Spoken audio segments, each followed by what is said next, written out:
आर्यन का शरीर हिला और उसने अपने मन में सिस्टम से कहा, मेरे लिए विंड शैडो स्टेप तकनीक का चौथा स्तर खोलो। अभी उसके पास निपुणता पॉइंट्स की कोई कमी नहीं थी, तो उसके लिए यह विंड शैडो स्टेप तकनीक के स्तर को बढ़ाने का सही समय था। आर्यन, बधाई हो, तुम्हारी विंड शैडो स्टेप तकनीक स्तर 4 पर पहुंच चुकी है। चांदनी कदम वो एक कदम आगे बढ़ा और तुरंत हवा में उड़ गया। उसका शरीर भी हवा में तैर रहा था। उसने पार्थ को देखा और कहा, जो मेरी औरत को रुलाएगा वो मर जाएगा, जो मेरे भाई को छुएगा वो मर जाएगा।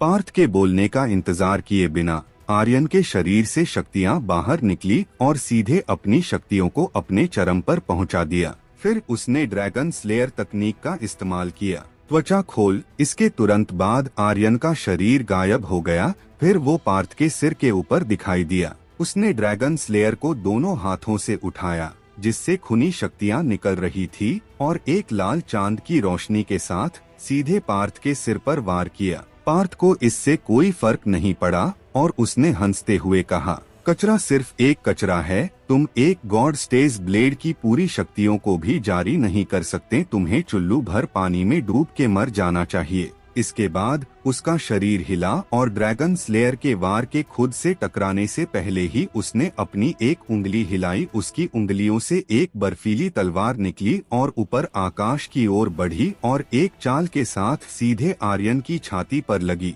आर्यन की छाती में बर्फीली तलवार से एक छेद हो गया। उसकी पीठ से खून बहने लगा। उसका शरीर तलवार की शक्तियों की वजह से थोड़ा ऊपर की ओर गया और फिर नीचे जमीन पर गिरने लगा। पार्थ की बस एक उंगली ने ड्रैगन स्लेयर तकनीक की शक्ति को नष्ट कर दिया था और आर्यन को घायल कर दिया था। बूम! आर्यन का शरीर जमीन पर गिरा। हालांकि तुरंत ही उसने अपना एक हाथ पटका और वो खड़ा हो गया। चांदनी कदम। एक बार फिर हवा में दौड़ते हुए ड्रैगन स्लेयर से खूनी शक्तियां बाहर निकली। पार्थ ने एक बार फिर उसका मजाक उड़ाया, तुम बहुत कमजोर हो। क्या तुम्हें सच में लगता है कि तुम मुझसे मेरी मेघा को छीन सकते हो? इसी के साथ उसने एक और उंगली उठाई, जिससे एक और बर्फीली तलवार बाहर निकली, जो सीधे आर्यन की छाती के बाएं हिस्से से आर पार हो गई। यह एक बर्फीली तीर की तरह थी, जिसने उसकी छाती में छेद कर दिया। आर्यन की छाती से बारिश की बूंदों की तरह खून बरसा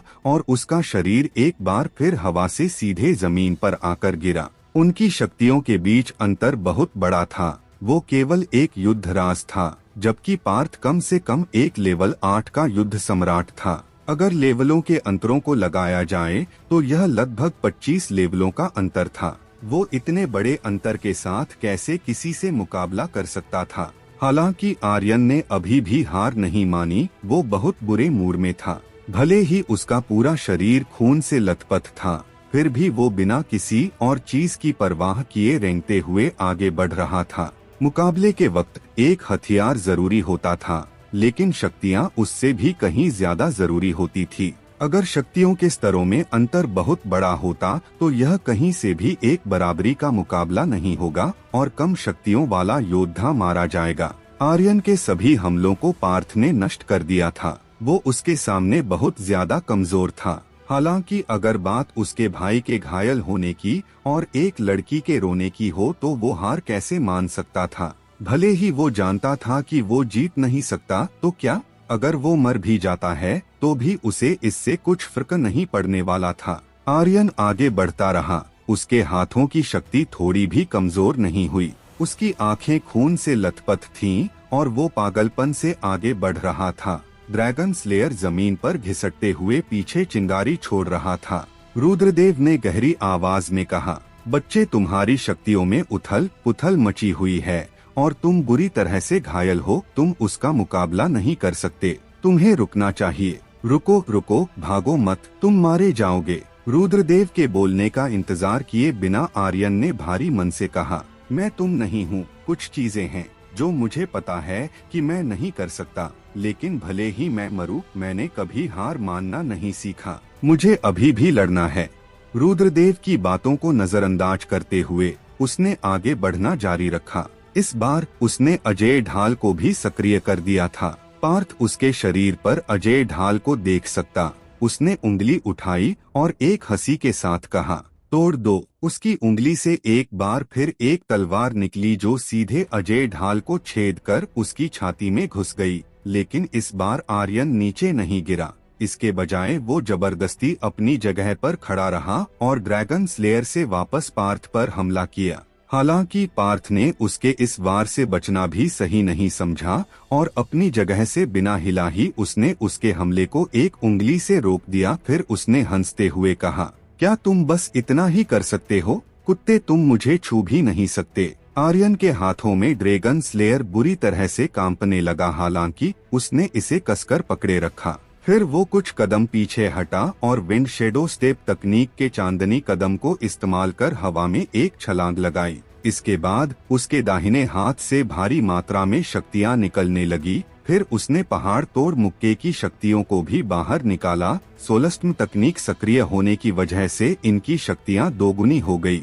इस समय उसके हाथ पर इतनी शक्तियों के इकट्ठा होने की वजह से एक नीली रोशनी जलने लगी थी। खत्म कर दो, वो चिल्लाया और एक मुक्के से पार्थ पर वार किया। यह लाल बिजली के झटके की तरह था जो नीचे गिर रहा था। बूम, मानो पूरा फायर ग्लास शहर इसकी शक्तियों से हिलने लगा हो और मुक्का सीधे पार्थ के सिर से जा टकराया। इसकी वजह से एक पल के लिए पार्थ का दिमाग घूम गया। उसके बाल बिखर कर हवा में लहराने लगे और उसके कपड़े थोड़े फट गए। इस समय पार्थ का गुस्सा चरम सीमा पर पहुंच गया था। फिर उसने अपनी आंखें उठाईं और उसके चेहरे पर एक भयावह दृष्टि दिखाई दी। उसके शरीर में शक्तियां तेजी से बहने लगी और बाहर हवा में ठंडी खतरनाक शक्ति फैल गई। इससे बाहर का वातावरण और अधिक ठंडा हो गया। युद्ध सम्राट स्तर की शक्तियां तुरंत भड़क उठी और एक मोटी सफेद शक्ति की लहर, जिसे नग्न आंखों से देखा जा सकता था, से पूरा आसमान एक दर्दनाक कराह के साथ कांपने लगा। पलक झपकते ही लहर आर्यन की छाती से जा टकराई और वो पीछे की ओर उड़ गया, यहाँ तक कि उसके हाथ से ड्रैगन स्लेयर भी छूटकर जमीन पर गिर गया और इसी के साथ उस पर जल रही खूनी ब्लेड शक्तियां भी गायब हो गई। आर्यन का शरीर तेजी से उड़ते हुए शहर की ऊंची दीवार से टकरा गया। दीवार टूट गई और उसका आधा शरीर दीवार के मलबे में डूब गया। उसके मुंह से लगातार खून बह रहा था। यह युद्ध सम्राट की वास्तविक शक्तियां थी। दक्षिणी हिस्से की नंबर 1 प्रतिभा निश्चित रूप से केवल प्रदर्शन के लिए नहीं थी। पार्थ के लंबे बाल हवा में लहरा रहे थे। उसकी नजरें एक ठंडी रोशनी से चमक रही थी जो सीधे शहर की दीवार के मलबे में दबे आर्यन पर टिकी हुई थी। तुम एक भी वार बर्दाश्त नहीं कर सकते, उसने एक ठंडी मुस्कान के साथ कहा। बस तुम्हारे जैसे कचरे का एक टुकड़ा मुझसे लड़ने की तो छोड़ो, मेरे जूते चमकाने के लायक भी नहीं है। मैं तुम जैसे लोगों से निपटने के लिए कभी भी अपनी उंगली हिलाना भी पसंद नहीं करता, लेकिन तुमने मेरी मेघा की ओर नजरें उठाकर देखी तो मैं तुम्हें कैसे जीवित छोड़ सकता हूँ। अचानक एक गर्जना के साथ पार्थ का शरीर हिला और एक शू की आवाज के साथ वो आर्यन के सामने पहुँच गया। फिर उसकी 5 उंगलियां हिली और एक मजबूत पकड़ के साथ उसने आर्यन को मलबे से बाहर निकाला और उसके पेट पर बुरी तरह से घूंसा मारा। इस घूंसे में शक्ति की एक लहर थी जो एक झटके की तरह थी। आर्यन का शरीर कई मीटर तक हवा में उछल गया और वापस सीधे जमीन पर आकर गिरा, जिससे जमीन पर एक गहरा गड्ढा बन गया। मास्टर, बच्चे, आर्यन! जमीन फट गई और आर्यन गड्ढे में पड़ा हुआ था। Red alert, red alert! Host की जान खतरे में है, होस्ट की जान खतरे में है। कृपया ठीक करो, कृपया ठीक करो। सिस्टम लाल हो गया और लगातार बजने लगा। सिस्टम पर आर्यन की HP 1% से भी कम थी। अगर पार्थ ने एक हल्की सी भी उंगली हिलाई तो उसका खेल खत्म था। यह कोई सपनों की दुनिया नहीं थी कि वो एक बार फिर से मरा तो वापस से जिंदा हो जाएगा। कोई नहीं जानता था कि मरने के बाद उसका पुनर्जन्म होगा भी या नहीं। मृत्यु का सिर्फ एक ही मतलब था कि वो हमेशा के लिए दुनिया से गायब हो जाएगा और उसका अस्तित्व भी। दोबारा ऐसा करने का कोई मौका नहीं था। हालांकि वो फिर भी खड़े होने की कोशिश कर रहा था। उसका पूरा शरीर खून से लथपथ था और हर हिस्से पर गहरे जख्म थे। वो कठिनाई से खड़ा हुआ और गहरे गड्ढे से कदम दर कदम बाहर निकलकर ड्रैगन स्लेयर के पास गया। अभी वो एक हाथ से ड्रैगन स्लेयर को भी नहीं उठा पा रहा था। उसने अपने दोनों हाथों की पूरी ताकत लगाई और उसे उठाने की कोशिश की, हफ हफ हफ बुरी तरह से हांफते हुए उसका शरीर झुका हुआ था। उसके दोनों हाथों ने ड्रैगन स्लेयर को कसकर पकड़ा हुआ था। उसकी आंखें पार्थ की ओर देख रही थीं, जो हवा में एक तिरस्कार के साथ हंस रहा था और गर्जना कर रहा था। हाँ, आओ फिर से आओ। आर्यन ने ड्रैगन स्लेयर को अपने दोनों हाथों से ऊपर की ओर उठाया। वो स्थिर रूप से खड़ा भी नहीं हो पा रहा था और लगभग गिरने वाला था। उसके शरीर पर चोटें बहुत गंभीर थीं, हालांकि उसे अभी भी लड़ना था। हमेशा कुछ चीजें थीं जो जीवन से ज्यादा जरूरी थीं। उसके लिए स्नो व्हाइट और आइस फायर ड्रैगन भाई थे, और भाई जीवन से ज्यादा जरूरी थे। उसके लिए मेघा एक खास दोस्त की तरह थी। हालांकि वो उससे प्यार तो नहीं करता था, लेकिन वो उसे खुद से दूर जाते हुए भी नहीं देख सकता था। अगर वो उसकी रक्षा भी नहीं कर सकता था, अगर उसने उसे रोते हुए देखकर भी कुछ नहीं किया, तो इस दुनिया में रहने का क्या मतलब था। मौत डरावनी थी और उसे मौत से बहुत डर लगता था। हालांकि कुछ रिश्ते ऐसे बन जाते हैं जिनके लिए जीवन को भी दांव पर लगाना पड़ता है। आर्यन भले ही अपनी दुनिया में वापस जाना चाहता हो, लेकिन इस दुनिया के रिश्ते भी उसके लिए खास बन चुके थे। ये दोस्ती के कुछ खास रिश्ते ही थे जिन्हें वो कभी खोना नहीं चाहता था। उन्हीं रिश्तों की बुनियाद पर वो अब तक इस दुनिया में टिका हुआ था। तो आर्यन उन खास रिश्तों को अच्छे से संजोने और कभी ना खोने के लिए पागलों की तरह लड़ रहा था। वो यह बात अच्छे से जानता था कि वो पार्थ को नहीं हरा सकता था, लेकिन उसके पास लड़ने के अलावा कोई रास्ता नहीं था। पार्थ ने जब देखा कि वो वापस खड़ा हो गया, तो उसकी आंखें एक बेहद क्रूर सफेद रोशनी के साथ चमक उठी। फिर उसने हंसते हुए उसका मजाक उड़ाया। अगर तुम नहीं जानते कि तुम्हारे लिए क्या अच्छा है, तो नरक में जाओ। इतना बोलने के बाद अचानक उसके शरीर से युद्ध सम्राट की शक्तियां फूट पड़ी और एक खतरनाक आभा चारों तरफ फैल गई। इससे रुद्रदेव का दिल बैठ गया। ऐसा लगता है कि अब मुझे ही कुछ करना होगा। अगले ही पल उसकी चमक फीकी पड़ गई। उसे आर्यन के जीवन की रक्षा करनी थी। वो और आर्यन अब एक थे। अगर आर्यन की मृत्यु हो गई तो वो भी मर जाएगा। तो यही कारण था कि वो आर्यन को मरने नहीं दे सकता था। इसके अलावा उसे आर्यन धीरे धीरे पसंद आने लगा था, क्योंकि आर्यन में एक ऐसी शक्ति थी जो कभी हार नहीं मानती थी। उसने कभी हार मानना सीखा ही नहीं था। चाहे वो मर जाए, लेकिन वो कभी हार नहीं मानेगा। बच्चे ध्यान से सुनो, रुद्रदेव ने आर्यन के दिल में सोचा। पार्थ ने एक कदम आगे बढ़ाया। वो बहुत ज्यादा घमंड से भरा हुआ था और उसकी आंखों में हत्या का इरादा चमक रहा था। इस बार वो आर्यन को हमेशा के लिए खत्म करने वाला था। लगभग उसी वक्त मेघा अपने दर्द की सभी बेड़ियों को तोड़कर तेजी से दौड़ते हुए आई और आर्यन के सामने आकर खड़ी हो गई। उसने पार्थ की ओर देखा। अचानक उसका शरीर ढीला पड़ गया और वो घुटनों के बल बैठ गई। उसने धरती को चकनाचूर करते हुए घुटने टेक दिए। ऐसा लग रहा था कि समय रुक सा गया है। सब उसकी ओर देख रहे थे। आर्यन ने उसकी पीठ की ओर देखा। पार्थ उसे ठंडी नजरों से देख रहा था। यहाँ तक कि तारा और वर्षा भी हैरान रह गई। मेघा ने भीख मांगी और कहा, मैं आपसे विनती करती हूँ, उसे जाने दें। मैं आपके अनुरोध से सहमत हूँ। मैं उस शादी से सहमत हूँ जो आपने पिछली बार प्रस्तावित की थी। मैं उससे सहमत हूँ। मैं आपसे विनती करता हूँ कि आप उसे एक बार जाने दें। उसकी इस हालत और इन शब्दों को सुनकर आर्यन का दिल इतना दर्द कर रहा था कि ऐसा लग रहा था कि वो टूट रहा है। उसे बचाने के लिए मेघा ने पार्थ के सामने घुटने टेक दिए। आर्यन शक्तिहीन महसूस कर रहा था। वो अपने दिल में जोर से चिल्लाया, आह आह नहीं। हालांकि मेघा के घुटने टेकने का सामना करते हुए वो एक शब्द भी नहीं बोल सका, क्योंकि उसे लगा कि वो इस काबिल ही नहीं है।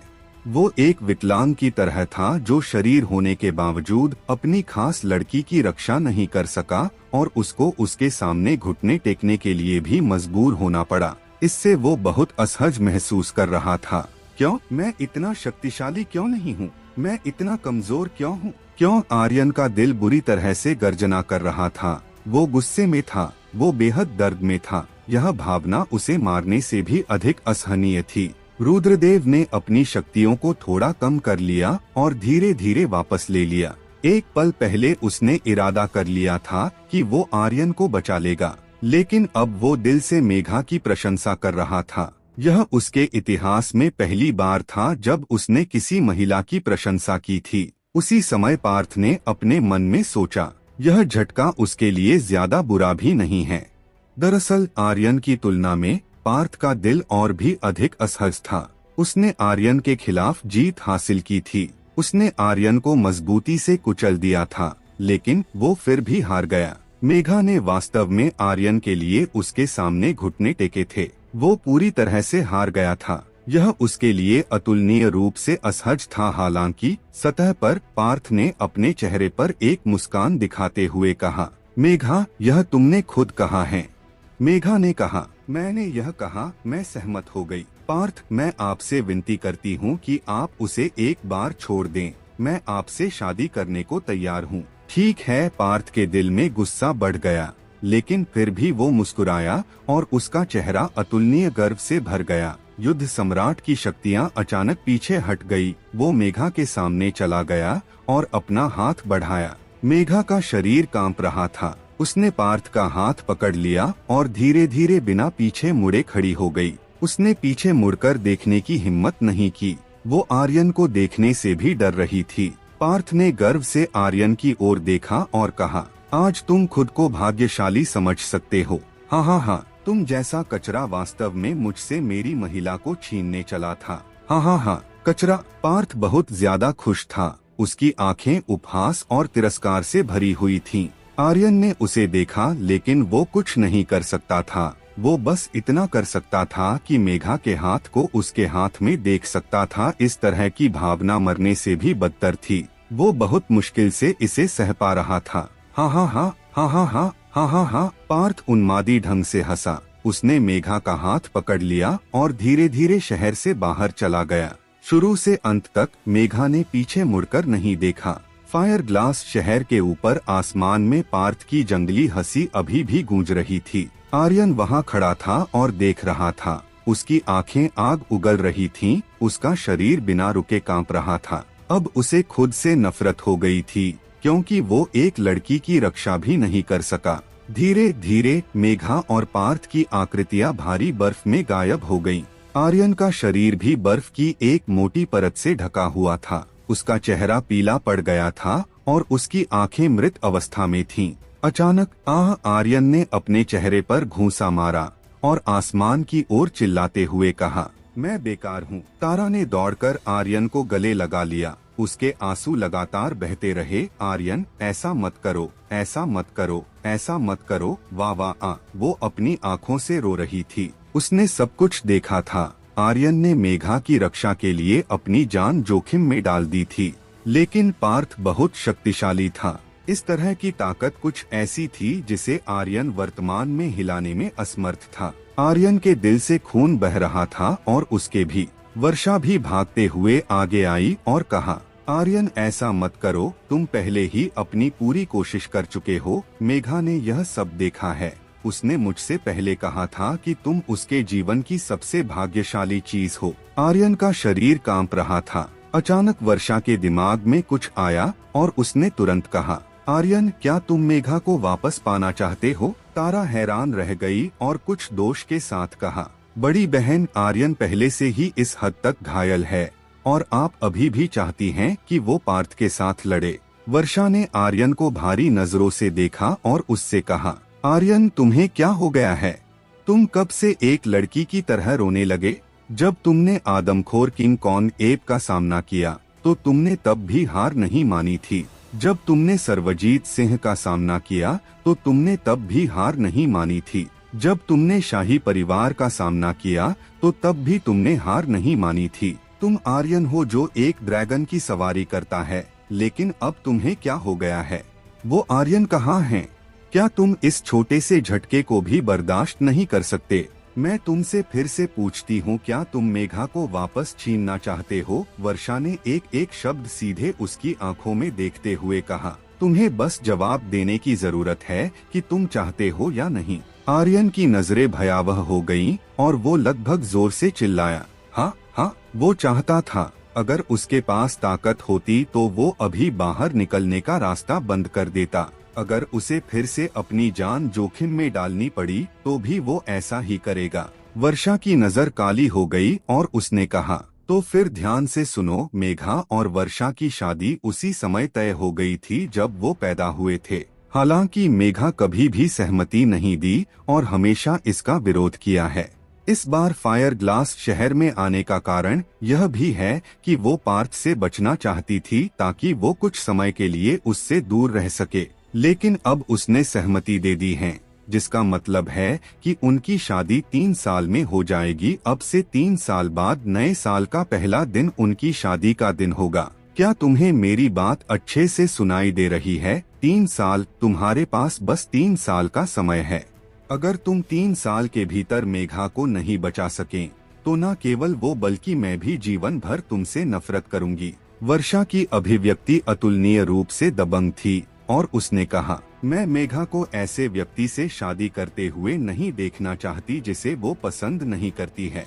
आर्यन, जिस आदमी को वो पसंद करती है वो तुम हो। जिस वक्त से तुमने हमें गुफा में बचाया उसी वक्त से मेघा को तुमसे प्यार हो गया। आर्यन, 3 साल में तुम्हें पार्थ से अधिक शक्तिशाली बनना होगा, तुम्हें बनना ही होगा। इतना बोलने के बाद वर्षा ने तारा को खींचा और कहा, चलो। वर्षा ने तारा का हाथ कसकर पकड़ लिया और बड़े कदमों के साथ फायर ग्लास शहर से बाहर निकल गई और उसने भी पीछे मुड़कर नहीं देखा, क्योंकि इस समय उसका चेहरा भी आंसुओं से लथपथ था। रास्ते में तारा ने पूछा, वर्षा बहन, आपको कैसे पता चला कि मेघा बहन की शादी 3 साल में होगी? मैंने इसके बारे में क्यों नहीं सुना? वर्षा ने जोर से सांस ली और कहे, मैंने उससे झूठ बोला। दरअसल उसने आर्यन को उत्तेजित करने और उसे फिर से हिम्मत देने के लिए इस तरीके के बारे में अपने मन में एक बूढ़ी आवाज सुनी थी। वो आवाज रुद्रदेव की थी। हालांकि वर्षा को नहीं पता था कि वो कहां से आई, पर उस समय उसने बिल्कुल भी कुछ नहीं सोचा और तुरंत रुद्रदेव के निर्देशों का पालन किया। लेकिन उसने तारा को इस बारे में नहीं बताया। तारा हैरान रह गई। वर्षा बहन, क्या तुमने आर्यन से झूठ बोला था? फिर 3 साल बाद क्या होगा जब आर्यन स्वर्ग संप्रदाय में आएगा? अगर उसने देखा कि मेघा की शादी पहले ही पार्थ से हो चुकी है तो वो दुख के कारण ही मर जाएगा। तारा वास्तव में आर्यन के दिल टूटने वाले रूप को फिर से नहीं देखना चाहती थी। इस तरह की भावना बहुत असहनीय थी। वर्षा ने तारा को वापस खींच लिया और कहा, अगर तुम उसे अभी यह बता दोगी तो यह उसे मौत की सजा देने और उसे अपंग करने के बराबर होगा। अब हमें मेघा की मदद से किसी भी तरह इस शादी को 3 साल तक टालने की जरूरत है। 3 साल? आर्यन, तुम्हारे पास केवल 3 साल हैं।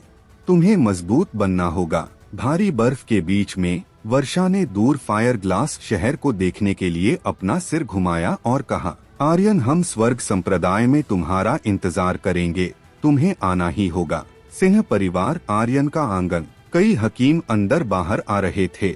वज्रनाथ सिंह और नंदीश आंगन में खड़े थे और आगे पीछे बेचैनी में चल रहे थे। स्वर्ग संप्रदाय, तुम लोगों की हिम्मत कैसे हुई मेरे पोते की यह हालत करने की? वज्रनाथ सिंह की भौहें नम हो गईं। वो बेहद चिंतित था। वो चाहता था कि वो आर्यन की जगह पर सारा दर्द सहन कर सके। नंदीश ने चिंता से कहा, आर्यन निश्चित रूप से ठीक हो जाएगा, वो निश्चित रूप से ठीक हो जाएगा। एक हकीम बाहर निकला, वज्रनाथ सिंह की ओर अपना सिर हिलाया और कहा, ग्रैंड एल्डर, मैंने अपना सर्वश्रेष्ठ प्रयास किया है।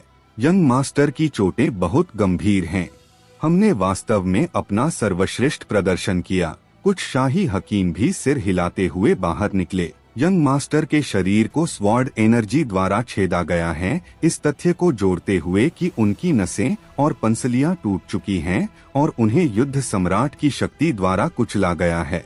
हम वास्तव में उसके शरीर में लगी चोटों के बारे में कुछ नहीं कर सकते। वज्रनाथ सिंह चिल्लाया, तुम लोग क्या बकवास कर रहे हो? इसी वक्त मेरी आंखों के सामने से दफा हो जाओ। वो बहुत गुस्से में था। रूबी ने अपनी मुट्ठियां कसकर भींच ली। उसका चेहरा चिंता से भर गया था। उसके आंसू सूखने वाले थे। वो वज्रनाथ सिंह के पास आई और कहा, दादाजी, मुझे कोशिश करने दो।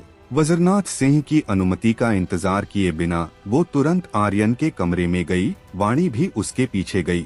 बिस्तर पर लेटे आर्यन को देखते हुए, जिसका पूरा शरीर खून से लथपथ था, चेहरा चादर की तरह पीला पड़ गया था। वो किसी ऐसे व्यक्ति की तरह लग रहा था जो कुछ सालों पहले मर चुका हो। यंग मास्टर, रूबी खुद को रोक नहीं सकी और फूट फूट कर रो पड़ी। आर्यन भाई, वाणी भी खुद को नहीं संभाल सकी। रूबी बिस्तर के किनारे चली गई। वो लापरवाह नहीं हो सकती थी। उसने सीधे अपनी हथेली काट ली और अपना खून आर्यन के मुंह में गिरा दिया। वाणी हैरान रह गई। रूबी बहन, रूबी ने बड़बड़ाया, मैं बचपन से कभी बीमार नहीं पड़ी। चाहे मेरी चोटें कितनी भी भारी क्यों ना हो, वो मेरे शरीर पर एक भी निशान छोड़े बिना हमेशा अपने आप ठीक हो जाती थी। मुझे यह पहले नहीं पता था, लेकिन जब मैं फीनिक्स ब्लड लाइन के साथ जुड़ी जो यंग मास्टर ने मुझे दी थी, तो मुझे पता चला कि मेरे शरीर में एक शक्ति है। यह शक्ति सब कुछ ठीक कर सकती है, लेकिन मुझे नहीं पता कि इस शक्ति को कैसे इस्तेमाल करना है या इसका उपयोग केवल अपने ऊपर ही किया जा सकता है। रूबी चिंता से चिल्लाई और कहा, चाहे कुछ भी हो, वो शक्ति जरूर मेरे खून में है। मैं यंग मास्टर को बचाकर ही रहूंगी। वर्षा के शहर से बाहर निकलने के बाद आर्यन बेहोश हो गया था। इस वक्त सिस्टम रेड अलर्ट पर था। आर्यन ने अपने दिल में संघर्ष किया, मैं मर नहीं सकता, मैं मर नहीं सकता, मैं अभी बिल्कुल नहीं मर सकता। मुझे अभी बहुत कुछ करना है। सबसे पहले तो मुझे स्वर्ग संप्रदाय में जाना है। उस पार्थ को अपने सामने घुटनों के बल बिठाना है और मेघा को वहाँ से बचाकर लाना है।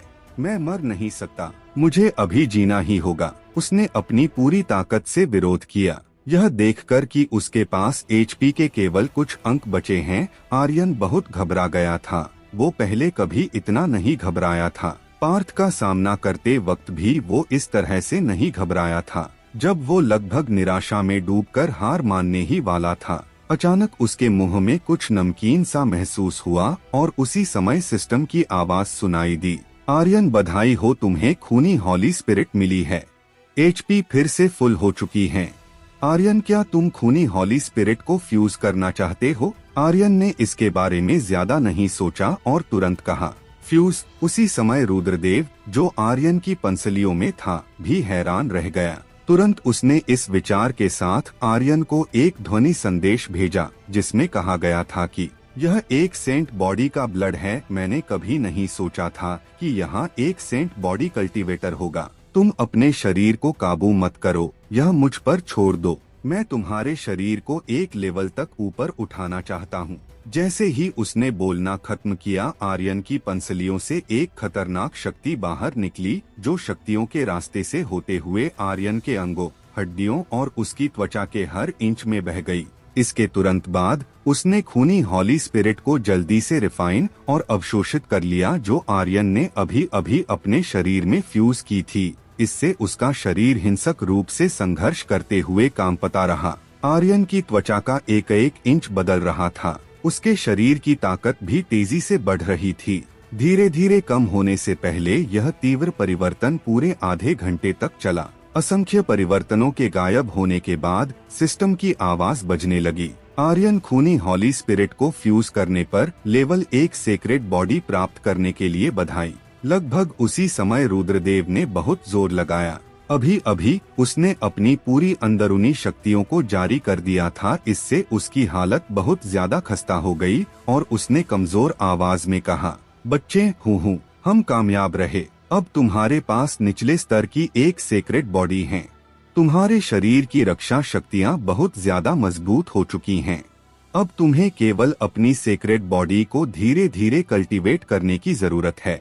चलो, अब मैं इसे और बर्दाश्त नहीं कर सकता। मुझे आराम करना है। जल्दी करो और जागो, नहीं तो उस लड़की का खून सूख जाएगा। उसका हॉली ब्लड बहुत शुद्ध है और अब यह फीनिक्स ब्लड लाइन के साथ मिल गया है। इस लड़की की भविष्य की उपलब्धियां शायद स्वर्ग को चुनौती देने वाली होंगी।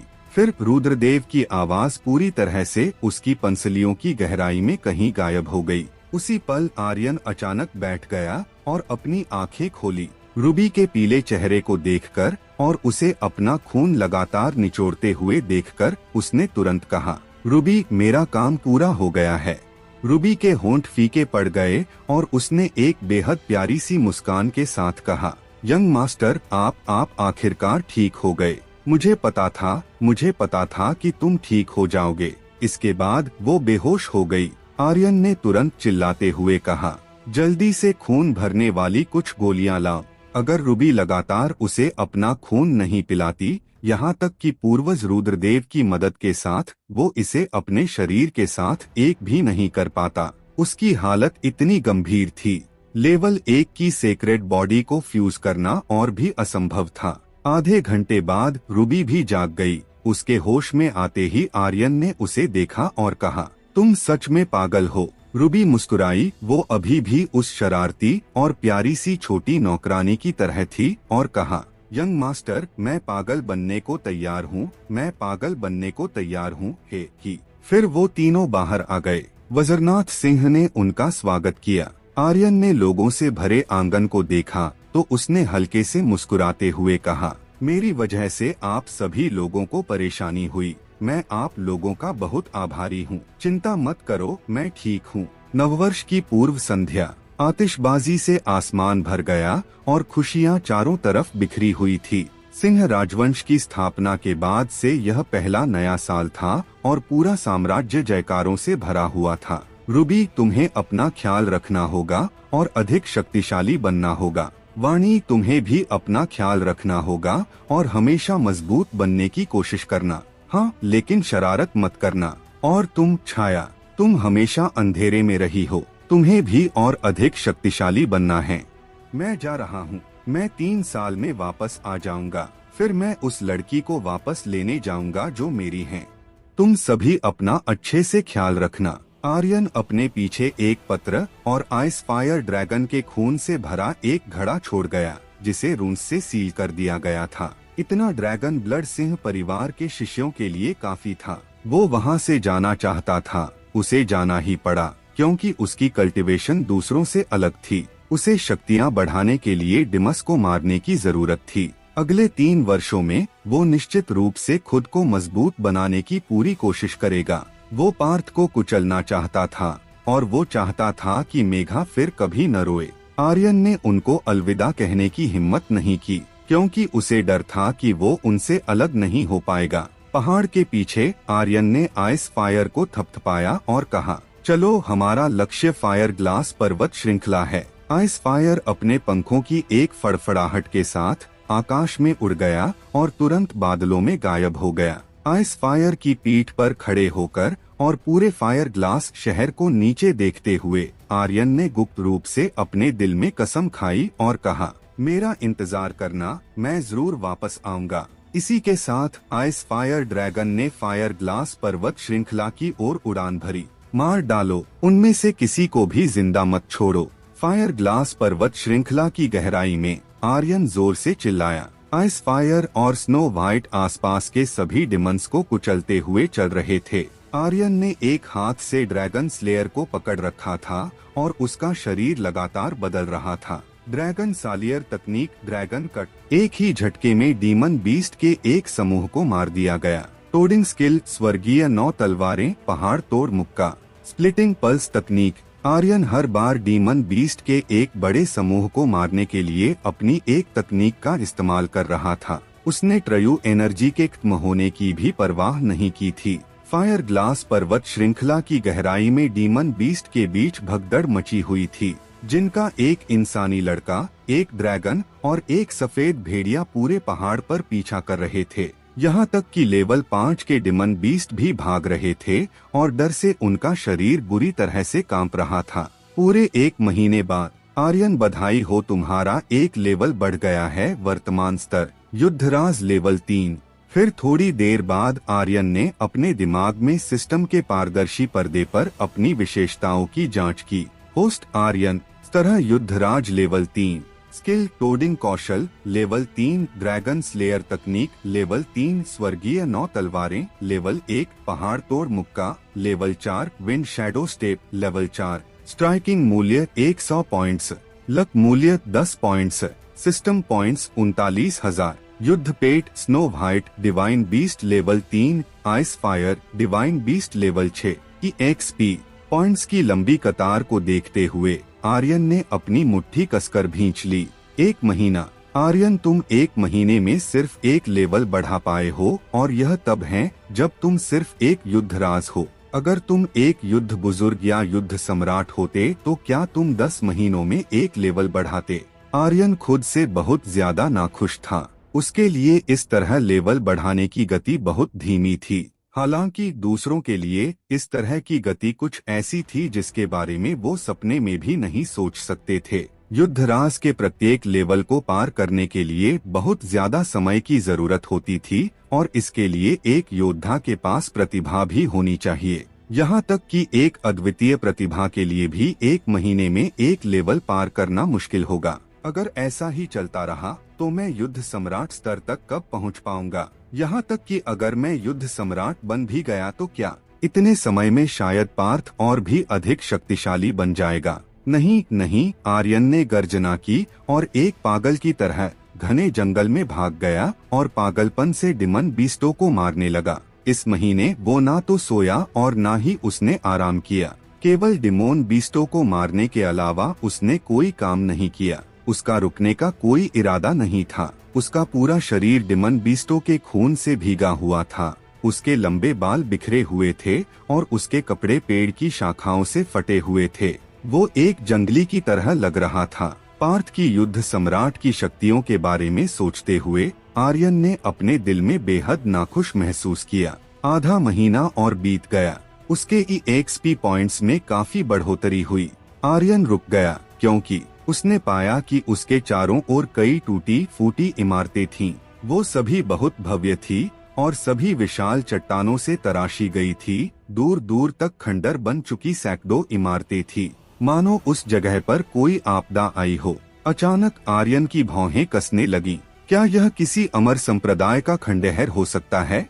अतीत में फायर ग्लास पर्वत श्रृंखला स्वर्गीय ऊर्जा से समृद्ध थी और यहाँ कई अमर संप्रदायों की स्थापना की गई थी, लेकिन किसी आपदा के कारण यहाँ की स्वर्गीय ऊर्जा पतली हो चुकी थी। अतीत में फायर ग्लास पर्वत श्रृंखला स्वर्गीय ऊर्जा से समृद्ध थी और यहाँ कई अमर संप्रदायों की स्थापना की गई थी, लेकिन किसी आपदा के कारण यहाँ की स्वर्गीय ऊर्जा पतली हो चुकी थी।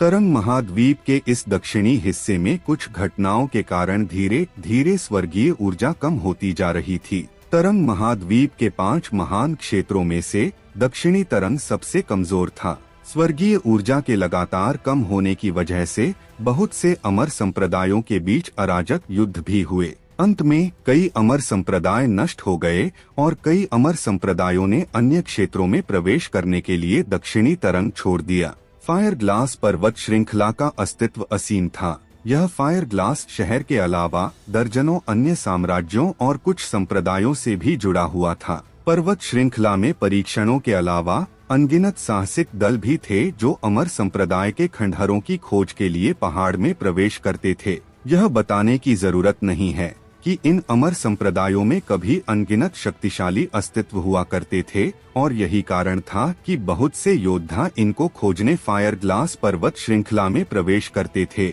इस उम्मीद में कि शायद उन्हें कोई खजाना मिल जाए। अगर उन्हें इन गुप्त खजानों में से सिर्फ 1-2 भी मिल जाए तो यह उनके शेष जीवन के लिए काफी होते। आर्यन ने चारों ओर देखा और थोड़ा हैरान होते हुए खुद से कहा, इतने बड़े अमर संप्रदाय के खंडहर, मुझे डर है कि ये कभी फायर ग्लास पर्वत श्रृंखला का अधिपति था। वैसे मुझे नहीं लगता कि अभी तक किसी ने इसकी खोज की है, लेकिन आर्यन को अमर संप्रदाय के खंडहरों में कोई दिलचस्पी नहीं थी। वो सिर्फ डिमन बीस्ट को मारना चाहता था और किसी और चीज के बारे में उसे ज्यादा परवाह नहीं थी। हालांकि जैसे ही वो जाने वाला था, धरती फटने की आवाज ने पूरी घाटी को हिला दिया।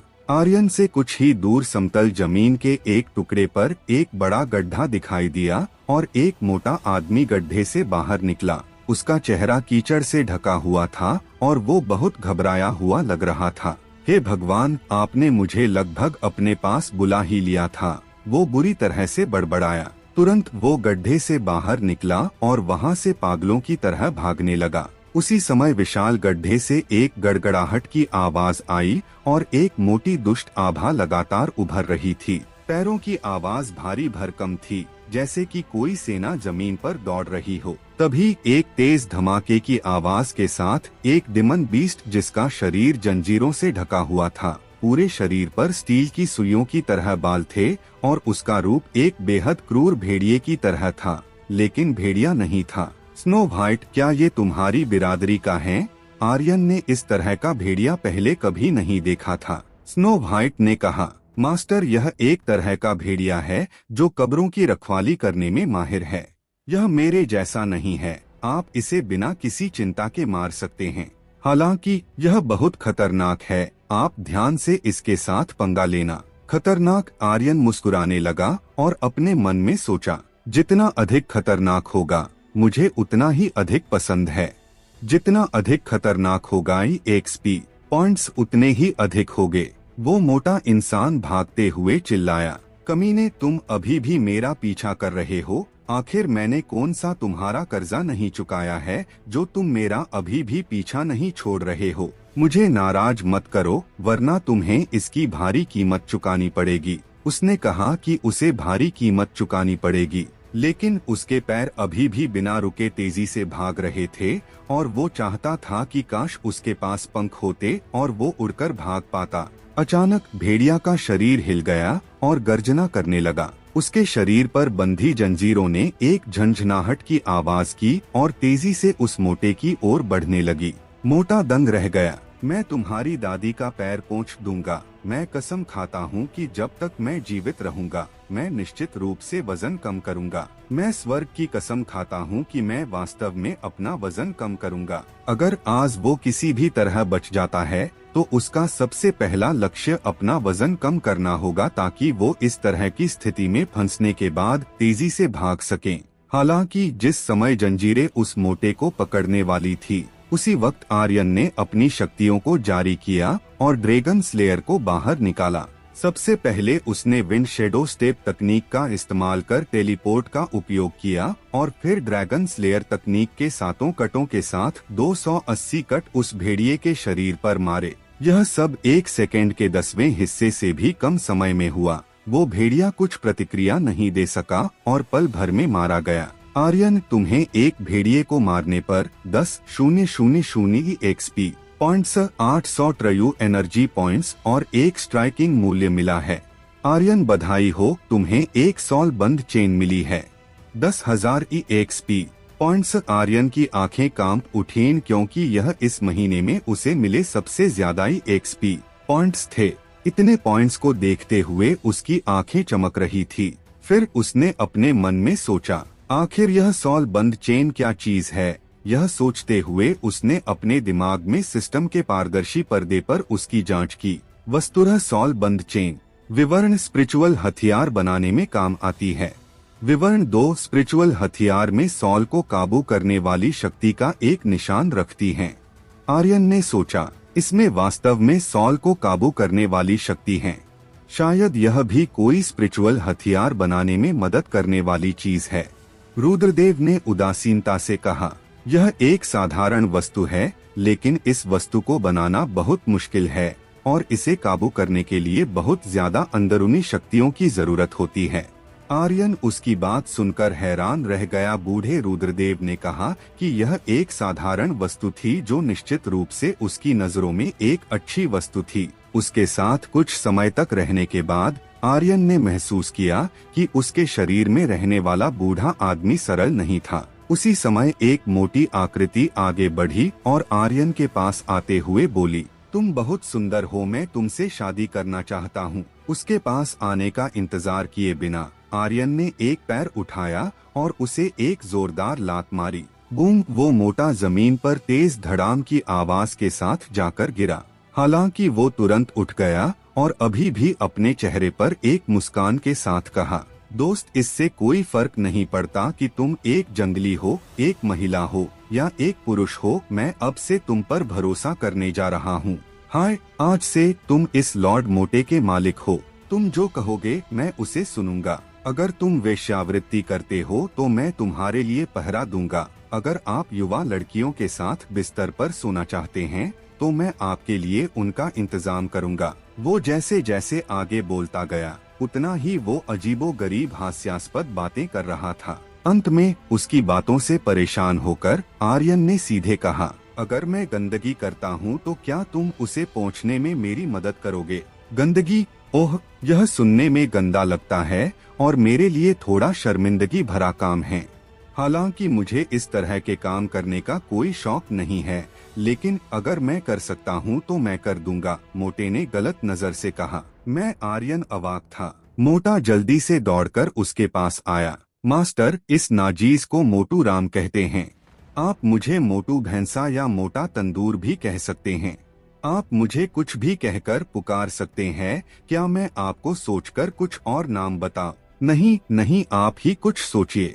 उसकी बकबक का कोई अंत नहीं था। मोटू राम, क्या तुम रुक सकते हो? आर्यन ने सीधे उसे अपना अहंकारी गुस्सैल रूप दिखाया। अगर वो उसकी बकबक सुनना जारी रखता तो उसके कानों दर्द होने लगता, या हो सकता है कि उसके कान के पर्दे खराब हो जाते। मोटू राम रुक गया और मासूम चेहरे के साथ मुस्कुराते हुए बोला, ठीक है मलिक। आर्यन को झुंझलाहट होने लगी। मैं तुम्हारा मालिक नहीं हूँ, मुझे बेतरतीब ढंग से मत पुकारो। मोटू राम ने तुरंत गलत नजर डाली और तुरंत आर्यन की जांघ को गले लगाते हुए कहा, मलिक, क्या आप मुझे नहीं चाहते? कृपया मुझ पर दया करें और मुझे भी साथ ले चलें। मैं खा सकता हूँ। नहीं, मेरी विशेषता है खाना नहीं। मैं बिस्तर को गर्म कर सकता हूँ। बस मेरे शरीर को देखें और आपको पता चल जाएगा कि मैं बिस्तर गर्म करने में माहिर हूँ। मेरी वजह से बिस्तर तुरंत गर्म हो जाता है। आपको निश्चित रूप से मेरी जरूरत होगी। मालिक, मुझे कृपया स्वीकार करें। उसके चेहरे पर एक दयनीय भाव था। आर्यन उसकी बातों को सुनकर अवाक था। उसे मोटू राम एक आदमी कम बल्कि एक महिला की तरह ज्यादा लग रहा था। आर्यन अपने पैर दूर खींचता रहा, लेकिन मोटू राम ने जाने नहीं दिया। मोटू राम ने अभी अपनी आंखों से साफ साफ देखा था कि आर्यन ने उस बर्बर भेड़िए को बस एक ही चाल में मार डाला था। आर्यन की खतरनाक शक्तियों को देखते हुए उसे वो एक छिपे हुए महान योद्धा की तरह लग रहा था। फिर वो ऐसे महान योद्धा को कैसे छोड़ सकता था? आर्यन के पास कोई दूसरा रास्ता नहीं था और उसने मजबूरी में कहा, पहले मुझे छोड़ो। मोटू राम ने कहा, क्या आप मुझे स्वीकार करने जा रहे हैं? जाने दो। अगर आप मुझे स्वीकार करने का वादा करोगे तो ही मैं आपको छोड़ूंगा। ठीक है, मैं तुम्हें स्वीकार करता हूँ। वादा करो। मोटू ने तुरंत अपनी सबसे छोटी उंगली को आर्यन की छोटी उंगली में फंसाया और कहा, यह वादे का ताला है। अगर आपने इसे 100 साल तक खोलने और तोड़ने की कोशिश की तो आप एक कुत्ता बन जाएंगे। यही नियम मेरे लिए भी हैं। वादा करने के बाद मोटू राम ने तुरंत आर्यन को छोड़ दिया और हंसते हुए कहा, मास्टर, हमने पहले ही वादे का ताला लगा दिया है। आप मुझे नहीं छोड़ेंगे, है ना? इससे पहले कि आर्यन कोई जवाब दे पाता, 5 लोग जंगल से बाहर निकले। वो तंग कपड़े पहने हुए थे। 3 लड़के और 2 लड़कियां। उन सभी से खतरनाक शक्ति बाहर निकल रही थी। उनमें से एक तो युद्ध बुजुर्ग भी था, जबकि बाकी चारों युद्ध आत्मा स्तर पर थे। उनमें से एक ने मुस्कुराते हुए मजाक उड़ाया, क्या यह कुत्ता मोटू राम नहीं है? क्या किसी और की जांघ की मदद लेना सही है? दूसरा व्यक्ति हंसा। वो अभी भी एक जंगली को गले लगा रहा है। हाँ, मोटू राम, चाहे कुछ भी हो, तुम्हें अभी भी संप्रदाय का बाहरी शिष्य माना जाता है। मोटू राम, क्या तुम हमेशा हमारे जेकाल संप्रदाय का नाम खराब करते रहोगे? क्या तुम्हें शर्म नाम की कोई चीज नहीं है जो तुम दूसरों के सामने झुक गए? जेकाल संप्रदाय एक संप्रदाय जो स्वर्ग संप्रदाय से थोड़ा भी कमजोर नहीं था। ये दक्षिणी तरंग के कुछ शक्तिशाली संप्रदायों में से एक था। यह साफ था कि उसके बगल में मौजूद मोटू राम जेकाल संप्रदाय का शिष्य था। मोटू राम का चेहरा ठंडा हो गया और उसने तुरंत कहा, शिवाय वो मैं ही था जिसने पहले थंडर ड्रैगन मंदिर के गुप्त क्षेत्र की खोज की थी। तुम लोग यहाँ क्या कर रहे हो? रुको। आर्यन का दिल कांप उठा और उसने तुरंत पूछा, क्या कहा तुमने? यहाँ क्या है? मोटू राम ने जवाब दिया, यह कभी थंडर ड्रैगन अमर संप्रदाय थंडर ड्रैगन मंदिर था। थंडर ड्रैगन मंदिर? आर्यन उत्साहित हो गया। यह प्राचीन थंडर ड्रैगन मंदिर है। मुझे यह पूरे 1 महीने से नहीं मिला है। मुझे उम्मीद नहीं थी कि यह यहाँ होगा। आर्यन ने फायर ग्लास पर्वत श्रृंखला को अपने पॉइंट्स बढ़ाने के लिए चुनने का कारण थंडर ड्रैगन मंदिर का गुप्त खजाना था। उसके हाथों में 2 थंडर ड्रैगन मंदिर गुप्त क्षेत्र के नक्शे थे, लेकिन वो पूरी तरह से बेकार थे। उसे नक्शों की मदद से कुछ नहीं मिला था। कई बार तो उसने उन्हें फेंकने के बारे में भी सोचा था, यह महसूस करते हुए कि उसे धोखा दिया गया है, और यहाँ तक कि उसने यह भी सोच लिया था कि शायद थंडर ड्रैगन मंदिर जैसी कोई चीज है ही नहीं। हालांकि अब उसने इसका पता लगा लिया था। अपने दिमाग में थंडर ड्रैगन मंदिर के खजाने के नक्शे की छवि को देखते हुए उसने सोचा, इन दोनों नक्शों में से कोई भी इस जगह से मेल नहीं खा रहा। फिर ऐसा क्यों है? या ये हो सकता है कि ये 2 खजाने के नक्शे दूसरे थंडर ड्रैगन मंदिर के हैं। आर्यन ने उन दोनों खजाने के नक्शों को अच्छी तरह से देखा था, लेकिन उनमें से कोई भी इस जगह से मेल नहीं खा रहा था। उसे कुछ समझ नहीं आ रहा था कि क्या हो रहा है। उसने मोटू राम से फिर से पूछा, क्या तुम्हें पूरा यकीन है कि ये थंडर ड्रैगन मंदिर का खंडहर है? मोटू राम ने अपनी जेब से खजाने का नक्शा निकाला और कहा, देखो, ये सच में थंडर ड्रैगन मंदिर है। क्या? एक और नक्शे का टुकड़ा। आर्यन तीसरे नक्शे को देखकर अवाक रह गया और उसने अपने दिल में कहा, ये क्या हो रहा है? क्या ऐसा कुछ संभव है? एक थंडर ड्रैगन मंदिर के 3 नक्शे कैसे हो सकते हैं? उसी समय शिवाय ने हंसते हुए कहा, मोटू राम, तुम्हारे अंदर वास्तव में हिम्मत है। कुत्ते, तेरी हिम्मत कैसे हुई मेरा नाम लेने की? तुम्हें क्या लगता है कि तुम कौन हो? वो गुस्से में चिल्लाया। शिवाय, उसके साथ बात करके वक्त बर्बाद मत करो, उसे मार डालो। हाँ, ये सही रहेगा। वैसे भी हम अभी जेकाल संप्रदाय में नहीं है, किसी को कुछ पता नहीं चलेगा कि हमने उसे मार डाला। जेकाल संप्रदाय के नियम सख्त थे। एक साथी शिष्य की हत्या करना एक गंभीर अपराध था, लेकिन अगर जंगल में किसी की मृत्यु हो जाती है तो कोई भी इस पर ध्यान नहीं देगा, और यहाँ तक कि जेकाल संप्रदाय जांच करने के लिए भी किसी को नहीं भेजेगा। शिवाय ने मुस्कुराते हुए कहा, मोटू राम, क्या अब तुम्हें समझ आ गया कि तुम्हारे साथ क्या हो सकता है? तो चलो अब एक अच्छे बच्चे की तरह चुपचाप खजाने का नक्शा मुझे दे दो। ऐसा लग रहा था जैसे कि वो लोग सच में मोटू राम को मार देंगे। उनके चेहरों पर एक शर्मनाक हंसी तैर रही थी। उन्हें खजाने का नक्शा चाहिए था, तभी वो लोग थंडर ड्रैगन मंदिर में घुस सकेंगे। मोटू राम हंसने लगा। शिवाय, मुझे पता है कि तुम्हारे पास भी नक्शे का एक हिस्सा है, लेकिन दूसरा हिस्सा मेरे पास है। तुम उसके बिना थंडर ड्रैगन मंदिर में नहीं घुस सकते। अगर तुम लोग मुझे मारना चाहते हो तो मार सकते हो। मोटू राम एक मरे हुए सुअर की तरह लग रहा था, जिसे उबलते पानी से कोई डर नहीं था। उसने तुरंत नक्शे के उस हिस्से को अपनी हथेली में रखा और हथेली में आग की लपटें जलाई। खजाने का नक्शा आग की लपटों में घिर गया। ये देखकर शिवाय को चिंता होने लगी। उसकी आंखों में एक भयंकर चमक थी। मोटू, तुम क्या कर रहे हो? जैसा कि मोटू राम ने कहा था, उनके पास भी खजाने के नक्शे का एक हिस्सा था, लेकिन उनके पास केवल एक ही था, जो थंडर ड्रैगन मंदिर गुप्त क्षेत्र की पहली मंजिल का संरचना मानचित्र था। ज्यादा से ज्यादा वो केवल दूसरी मंजिल तक जा सकते थे। इसके अलावा खजाने के नक्शे के बिना वापस आना असंभव था। मोटू राम जोर से हंसा और कहा, खजाने के इस नक्शे को मैंने पूरी तरह से अपने दिमाग में बिठा लिया है। तो तुम मुझे मारना चाहते हो तो आगे बढ़ो और मुझे मार डालो। आओ आओ। उसके इस घमंडी रवैये को देखकर शिवाय को गुस्सा आ गया। गुस्से में दांत पीसने की वजह से उसका चेहरा हरा हो गया था। मोटू राम ने फिर से हंसते हुए कहा, शिवाय, क्या तुम मुझे मारना नहीं चाहते थे? चलो, तुम लोग मुझे मारना चाहते हो, है ना? अगर हिम्मत है तो आओ, मुझे मार डालो। कोशिश करो और एक कदम उठाओ। मैं वादा करता हूँ कि तुम्हें फिर कभी थंडर ड्रैगन मंदिर का गुप्त खजाना नहीं मिलेगा। उसी समय उन दोनों लड़कियों में से एक हल्की फुल्की मुस्कुराई और आगे बढ़कर बोली, मोटू राम। उसकी बात खत्म होने से पहले ही मोटू राम ने घमंड से कहा, ना ना, ऐसे नहीं मेरे प्यारे मोटू राम, इस तरह बोलो। लड़की का चेहरा काला पड़ गया, लेकिन उसने फिर भी इसे सहन किया और कहा, मेरे प्यारे मोटू राम, मैं यह कहना चाहती हूँ कि हम सभी एक ही संप्रदाय से हैं, तो हम चीजों पर बात कर सकते हैं।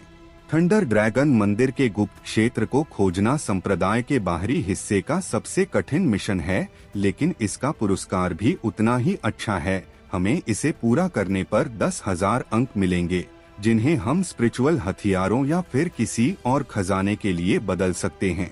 इसके अलावा थंडर ड्रैगन मंदिर के गुप्त खजाने भी हैं। अगर हमें उनमें से 1-2 भी मिल गए तो हमें कभी भी किसी चीज की कमी नहीं होगी। हम अपनी बाकी पूरी जिंदगी आराम से जी सकते हैं। हमें कभी किसी चीज के लिए चिंता करने की जरूरत नहीं होगी। तो चलो हम साथ मिलकर काम करते हैं।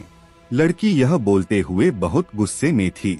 हालांकि फिर भी उसने बेहद प्यारी आवाज में यह सब कहा था। यह इतनी सुकून भरी आवाज थी कि मोटू राम के चेहरे पर आनंद की झलक थी, लेकिन फिर भी उसने एक बेहद अश्लील अभिव्यक्ति के साथ कहा, मुझे लड़कियों के बहलाने की अदा से सबसे ज्यादा डर लगता है। चूंकि अब कनिका ने ऐसा कहा है तो मैं भाड़ में जाऊं। मैं तुम लोगों के साथ काम क्यों करूं? मोटू राम की अभिव्यक्ति एक महिला की तुलना में और भी तेजी से बदल गई। माफ करना, लेकिन मेरे ऊपर लड़कियों की प्यारी अदाओं के जाल काम नहीं करते। कनिका का चेहरा काला पड़ गया। उसका मन कर रहा था कि अभी वो अपने सामने के उस मोटे लड़के के मांस को नोच खाए। आर्यन लगभग जोर से हंसा। ये मोटू राम थोड़ा दिलचस्प था। मोटू राम ने आगे कहा, अगर तुम मुझे मेरे प्यारे मोटू राम 10 बार कहकर बुलाती हो तो शायद मैं तुम लोगों के सुझाव के बारे में कुछ सोच सकता हूँ। मोटू राम, मुझे लगता है कि तुम जीने से थक गए हो। शिवाय ने एक कदम आगे बढ़ाया और उसके पूरे शरीर से खतरनाक शक्तियाँ बाहर निकलने लगी। तुम कुछ ज्यादा ही बेशर्म बन रहे हो। मुझे विश्वास नहीं है कि मैं तुम्हारे खजाने के नक्शे के बिना नीचे नहीं जा पाऊंगा। कनिका वो लड़की थी जिसे वो पसंद करता था, इसलिए वो स्वाभाविक रूप से इस तरह का नीच काम करने के लिए तैयार नहीं था। मोटू राम किसी से डरता नहीं था। वो हंसा और बोला, शिवाय, मैं पहले भी कह चुका हूँ, अगर तुम में हिम्मत है तो आकर मुझे मार डालो। मैं देखना चाहता हूँ कि तुम लोग गुप्त खजाना कैसे हासिल करते हो। चलो चलो, अगर तुम्हारे अंदर हिम्मत नहीं है तो मेरे सामने से दफा हो जा। शिवाय इसे और ज्यादा बर्दाश्त नहीं कर सका। उसकी आंखों में हत्या का इरादा भर गया। वो मोटू राम के सिर पर वार करके उसकी खोपड़ी को तोड़ना चाहता था, लेकिन जैसे ही वो आगे बढ़ा, जुबिन ने उसे रोक दिया और धीरे से कहा, नहीं शिवाय। मोटू राम ने तुरंत बीच में आकर कहा, जुबिन, तुम्हें भी मुझे भाई मोटू राम नहीं, तुम्हें मुझे बड़ा भाई मोटू राम कहना चाहिए। केवल लड़कियां ही मुझे मेरा प्यारा मोटू राम कह सकती हैं। हाँ हाँ हाँ, आर्यन जोर से हंसने से खुद को रोक नहीं पाया। जुबिन एक युद्ध बुजुर्ग था, लेकिन फिर भी उसने मोटू राम को मारा नहीं। उसने एक ठंडी नजर के साथ पहले तो आर्यन को देखा, फिर नजरें घुमाकर मोटू राम की ओर देखा। बड़े भाई मोटू राम, आप भी यहाँ थंडर ड्रैगन मंदिर के मिशन और थंडर ड्रैगन मंदिर के गुप्त खजाने के लिए आए हैं, तो क्यों ना फिर हम सभी साथ मिलकर इसे खोजते हैं।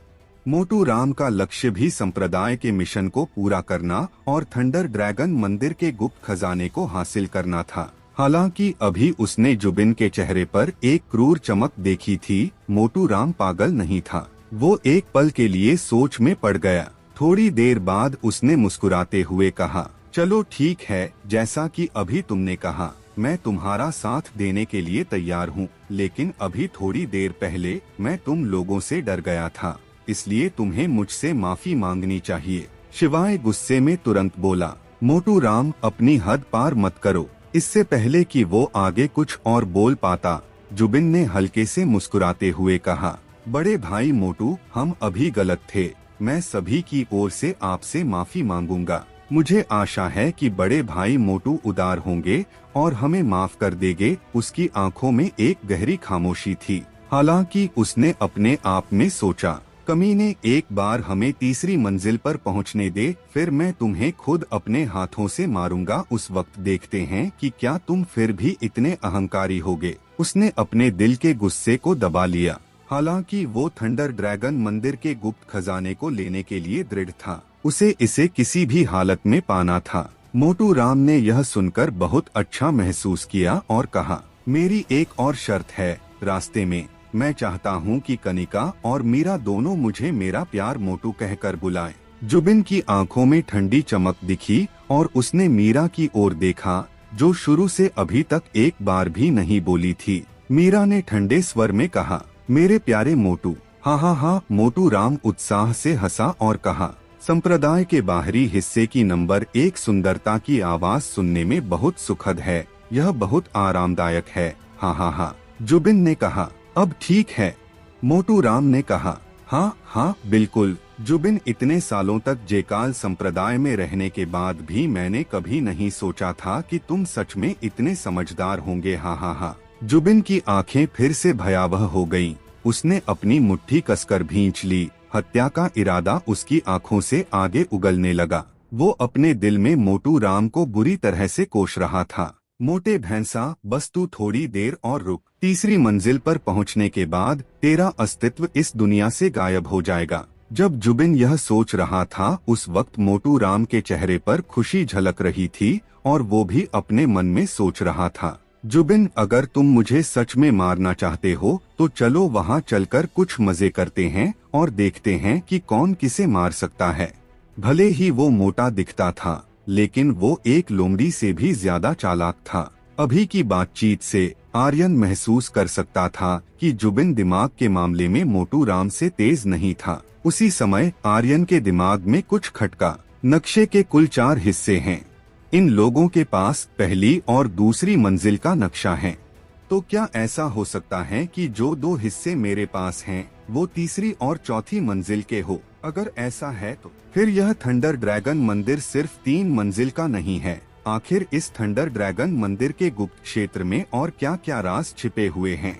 थंडर ड्रैगन रोड के ऊपर 8 क्रोधित ड्रैगन, जो घातक बिजली के बोल्टों से भरे हुए थे, मोती की ओर उड़ रहे थे। अतुलनीय रूप से स्पष्ट मोती के अंदर काली धुंध का एक गोला था। अभी तक यह धुंध का गोला मूक अवस्था में था, लेकिन जब से आर्यन इस जगह पर आया था तो काले धुंध का गोला लगातार हिल रहा था, जैसे कि वो मोती को तोड़ने वाला था। 8 थंडर ड्रैगन भी बीच बीच में गर्जना कर रहे थे, जैसे कि वो गुस्से में हो। इससे आर्यन ने अंदाजा लगाया कि काले धुंध के गोले ने उन 8 थंडर ड्रैगन को थंडर ड्रैगन रोड के अंदर सील किया हुआ था। लेकिन उसे यह समझ नहीं आया कि आखिर वो काले धुंध का गोला किया था। उसने उन 8 थंडर ड्रैगन को थंडर ड्रैगन रोड में क्यों सील किया हुआ था और इसका थंडर ड्रैगन मंदिर से क्या लेना देना था? थंडर ड्रैगन रोड एक मिशन वस्तु थी, लेकिन उसे इससे जुड़ा कोई मिशन अभी तक नहीं मिला था। आर्यन को अभी भी पूरा यकीन नहीं था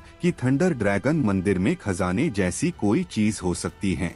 हालांकि फिर भी वो उन लोगों के साथ अंदर जाने के लिए तैयार था। मोटू राम ने कहा, जुबिन, वक्त बर्बाद मत करो। तुम्हारे पास पहली मंजिल का नक्शा है, जल्दी करो और प्रवेश द्वार खोलो। वो अब और इंतजार नहीं कर सकता था। थोड़ी देर पहले उसने एक गड्ढा खोदकर अंदर जाने की कोशिश की थी, लेकिन उसे उम्मीद नहीं थी कि उसे दुष्ट डिमन बीस्ट का एक समूह मिल जाएगा और वो लगभग अंदर ही मरने वाला था। सौभाग्य से उसे आर्यन ने बचा लिया, वरना उसका मोटा जीवन बर्बाद हो जाता। जुबिन भी और वक्त बर्बाद नहीं करना चाहता था। उसने अपने पास पहली मंजिल का नक्शा निकाला और उसे देखा। एक बार अच्छे से नक्शे को देखने के बाद उसने अपनी नजरें चारों ओर घुमाई और फिर वो एक विशाल पत्थर के स्तंभ के सामने गया। पत्थर के स्तंभ पर कुछ नक्काशीदार नमूने थे। इसके बाद जुबिन जोर से चिल्लाया, हातिम, जल्दी से यहाँ आओ। आया मास्टर। एक खंबे जैसा लंबा मोटा तगड़ा आदमी, जिसने अपने कंधों पर सामान का एक बोरा लादा हुआ था, दौड़ते हुए गहरे जंगल के अंदर से जुबिन के पास आया। वो बेहद मजबूत और ताकतवर लग रहा था। उसकी आंखें थोड़ी नीरस थीं और चेहरे पर एक मासूमियत का भाव था। वो पलक झपकते ही जुबिन के पास आकर खड़ा हो गया। मास्टर, आपके पास क्या आदेश हैं?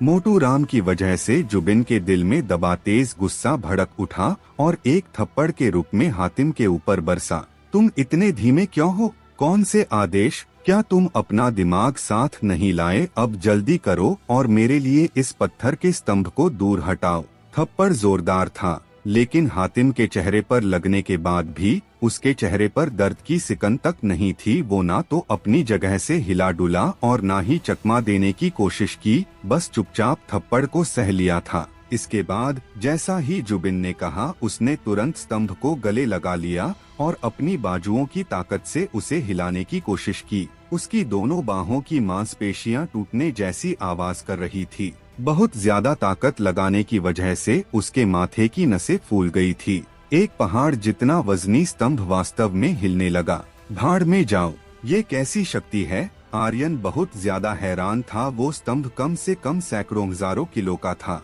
लेकिन उस व्यक्ति ने उसे केवल अपनी बाहों की ताकत से हिला दिया था। यह ताकत एक युद्धराज की नहीं थी। उसके शरीर से निकलने वाली शक्तियाँ सिर्फ युद्धराज की थी, लेकिन वो इतनी कम शक्तियों की मदद से यह काम नहीं कर सकता था। मोटू राम भी थोड़ा हैरान था। फिर उसने आर्यन को धीमी आवाज में बताया, यह आदमी दिव्य शक्ति के साथ पैदा हुआ था। यह अफसोस की बात है कि उसने गलत मास्टर को चुना। स्तंभ को हिलाते हुए हातिम जोर जोर से सांस ले रहा था। उठो। मैंने उसे उठा लिया। उसने उस विशाल पत्थर के स्तंभ को उठाया और कुछ कदम आगे बढ़ते हुए जुबिन के पास गया और कहा, मास्टर, मैं इसे कहाँ रखूं? जुबिन चिल्लाया, इसे बस यहाँ से दूर फेंक दो।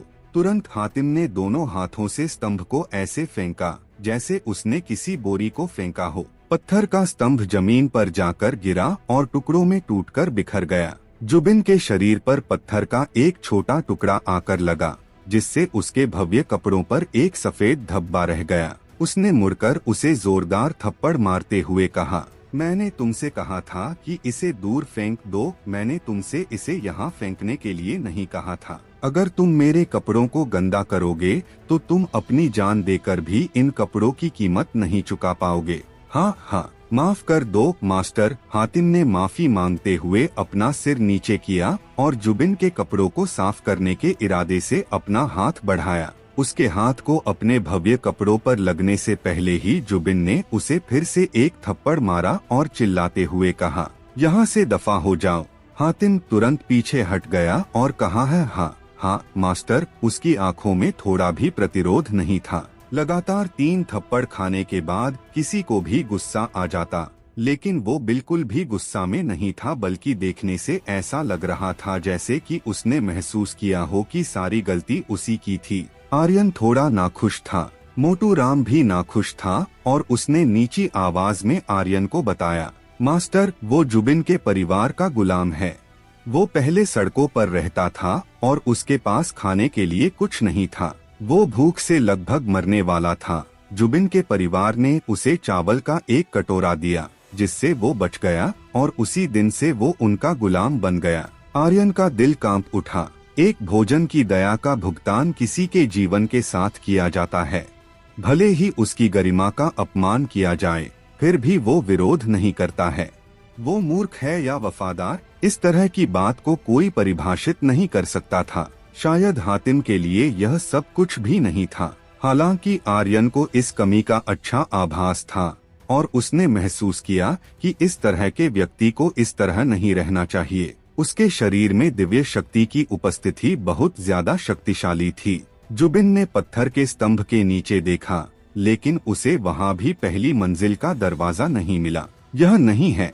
हातिम, इन सभी को यहाँ से उखाड़ फेंको, जल्दी करो, उसने आदेश दिया। उस जगह पर 100 से भी अधिक अलग अलग तरह के पत्थर के स्तंभ मौजूद थे और वो सभी पहले वाले की तरह मोटे थे। किसी एक व्यक्ति के लिए उन सभी को दूर फेंकना बहुत मुश्किल था। क्या तुम्हारे पास थंडर ड्रैगन मंदिर का नक्शा नहीं है? अगर तुम ध्यान से देखोगे तो उसमें उस पत्थर के स्तंभ की कुछ निशानियां होंगे और तुम उसे ढूंढ पाओगे। फिर उसे इतनी मेहनत करने की जरूरत नहीं पड़ेगी, आर्यन ने कहा। भले ही हातिम दिव्य शक्ति के साथ पैदा हुआ हो, 100 से अधिक पत्थर के स्तंभों को उठाने के लिए वो अकेला काफी नहीं था। अगर उसे थोड़ी भी लापरवाही हुई तो वो वास्तव में उनके नीचे दबकर मर भी सकता था। जुबिन ने आर्यन को ठंडी नजरों से देखा और फिर ठंडी आवाज में कहा, आखिर तुम हो कौन? क्या अब तुम मुझे सिखाओगे कि मुझे क्या करना चाहिए? क्या नहीं? चुपचाप वहीं से तमाशा देखो या फिर यहाँ से दफा हो जाओ। आर्यन की भौहें फड़क उठी। मोटू राम के चेहरे पर तुरंत नाखुशी झलकने लगी और उसने कहा, जुबिन, तुम क्या कह रहे हो? वो मेरा मास्टर हैं, बेहतर होगा कि तुम उनके साथ इज्जत के साथ पेश आओ। मास्टर मोटू, क्या तुम सच में किसी भी राह चलते एरे गेरे को अपना मलिक बना सकते हो? तुम सच में एक मंदबुद्धि हो, जुबिन ने उसका मजाक उड़ाते हुए कहा। मोटू राम चिल्लाया, अपनी मुंह बंद करो, मैंने कहा ना वो मेरा मास्टर है, बस बात खत्म। जुबिन की आंखों में एक बेहद क्रूर रोशनी दिखी और उसने गुस्से में कहा, क्या तुम उसे भी गुप्त क्षेत्र में ले जाना चाहते हो? मोटू राम ने कहा, बेशक, क्या तुम्हें कोई दिक्कत है? हाँ हाँ हाँ हाँ, जुबिन हंसने लगा और बोला, अगर बड़ा भाई मोटू राम लोगों को गुप्त क्षेत्र में ले जाना चाहता है तो मुझे क्या दिक्कत हो सकती है? बेशक, मुझे कोई परेशानी नहीं है।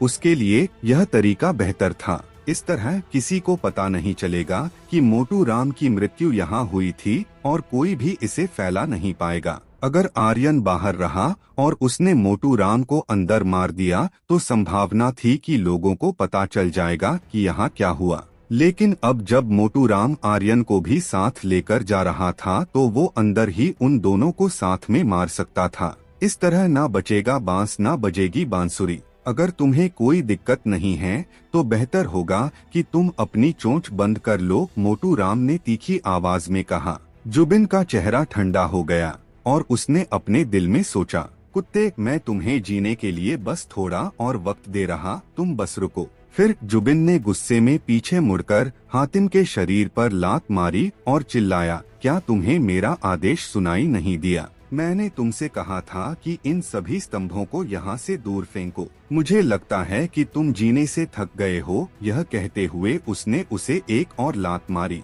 हातिम बिना किसी शिकायत के खड़ा हो गया। वो तुरंत एक स्तंभ के सामने गया। फिर उसने अपने दोनों हाथों से ताकत लगाई और अचानक पत्थर के भारी स्तंभ को उखाड़ दिया और फिर धीरे से उसे अलग रख दिया, इस डर से कि पत्थर का स्तंभ टूटकर बिखर जाएगा और जुबिन के कपड़ों पर फिर से कोई टुकड़ा लग जाएगा। लगभग आधे घंटे तक हातिम बिना रुके लगातार पत्थर के स्तंभों को उखाड़ता रहा और धीरे धीरे जमीन पर रखता गया।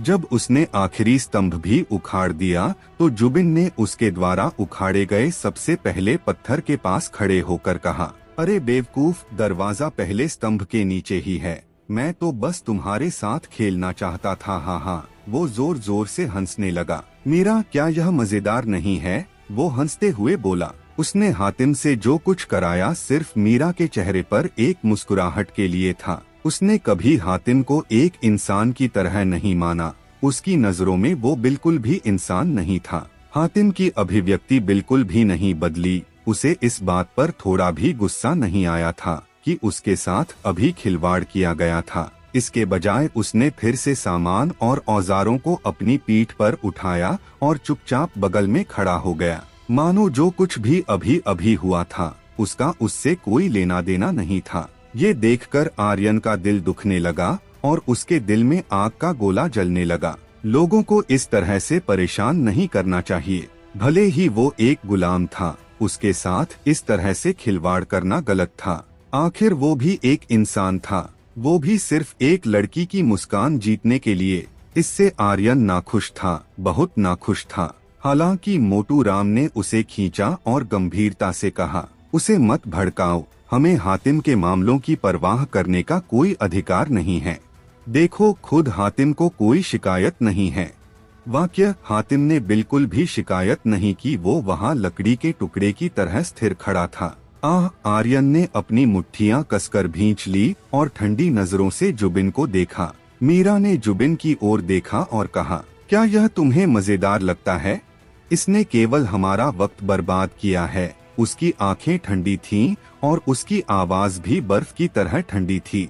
जुबिन की आंखें काली पड़ गईं और तुरंत माफी मांगते हुए मुस्कुराया। मीरा, चलो अंदर चलते हैं। तभी उसने मुड़कर हातिम को फिर से लात मारी और चिल्लाते हुए कहा, क्या तुम बहरे हो? जल्दी से गुफा में जाओ और रास्ता खोजो। यह लात बहुत भारी थी। इसके अलावा जुबिन एक युद्ध बुजुर्ग था। उसकी लात शक्तियों से भरी हुई थी और जैसे ही हातिम को लात लगी वो जमीन पर गिर पड़ा। अगर यह लात किसी और को लगती तो वो दूर जाकर गिरता और यह कहना गलत नहीं होगा कि वो मर भी सकता था। लेकिन हातिम तुरंत जमीन से खड़ा हुआ और जल्दी से स्तंभ के नीचे एक गुफा नुमी छेद में घुस गया। ऐसा लग रहा था जैसे उस पर लात का कुछ असर नहीं हुआ हो। जुबिन ने मोटू राम की ओर देखा और कहा, बड़े भाई चलें। मोटू राम हल्के से मुस्कुराया, अम्मा तुम जानते हो कि लोगों के साथ कैसे पेश आना चाहिए। यह बहुत अच्छा है कि तुम्हें पता है अपने से बड़ों की कैसे इज्जत करनी है। यह कहते वो भी अंदर गुफा में चला गया। आर्यन भी उसके पीछे चला गया। फिर कनिका और मीरा भी चली गई। जुबिन और शिवाय अंदर जाने वाले अंतिम व्यक्ति थे। शिवाय ने नाखुशी से कहा, बड़े भाई आपने उस दूसरे इंसान को अंदर क्यों जाने दिया? एक और व्यक्ति का मतलब एक और परेशानी है। अगर यह मेरे ऊपर होता तो मैं सीधे उसे बाहर भगा देता। जुबिन ने एक ठंडी हंसी के साथ कहा, कोई जल्दबाजी नहीं है, उसकी शक्तियाँ सिर्फ युद्धराज स्तर पर हैं, उसके जैसे कचरे के बारे में चिंता करने की कोई जरूरत नहीं है। हमें जब तीसरी मंजिल का दरवाजा मिलेगा तो हम तुरंत उन दोनों को डोट। जुबिन ने गला काटने का इशारा किया। शिवाय ने हल्के से सिर हिलाया और कहा, समझ में आया। थंडर ड्रैगन मंदिर गुप्त क्षेत्र की पहली मंजिल। यह एक बहुत ही विशाल भूमिगत कक्ष था जिसमें कई घर और दरवाजे थे। मानो यह थंडर ड्रैगन अमर संप्रदाय के खंडहर थे। पहले स्तर में प्रवेश करने के बाद जुबिन ने तुरंत कहा, बड़े भाई हम पहली मंजिल में प्रवेश कर चुके हैं। आप पहले से ही जानते हैं कि यहाँ अंदर कितना खतरा है, तो मेरा सुझाव है कि हमें आगे का रास्ता दिखाने के लिए अपने किसी एक साथी को आगे करना होगा। जहाँ तक मेरे पक्ष की बात है, हातिम तुरंत आगे आया और युद्ध के वज्र देवता की तरह सामने खड़ा हो गया। जुबिन ने आगे कहा, बड़े भाई दोनों तरफ से एक एक व्यक्ति होना चाहिए। आपको रास्ता दिखाने के लिए एक व्यक्ति को भेजना होगा। इस तरह हम तेजी से सुरक्षित तरीके से आगे बढ़ सकते हैं।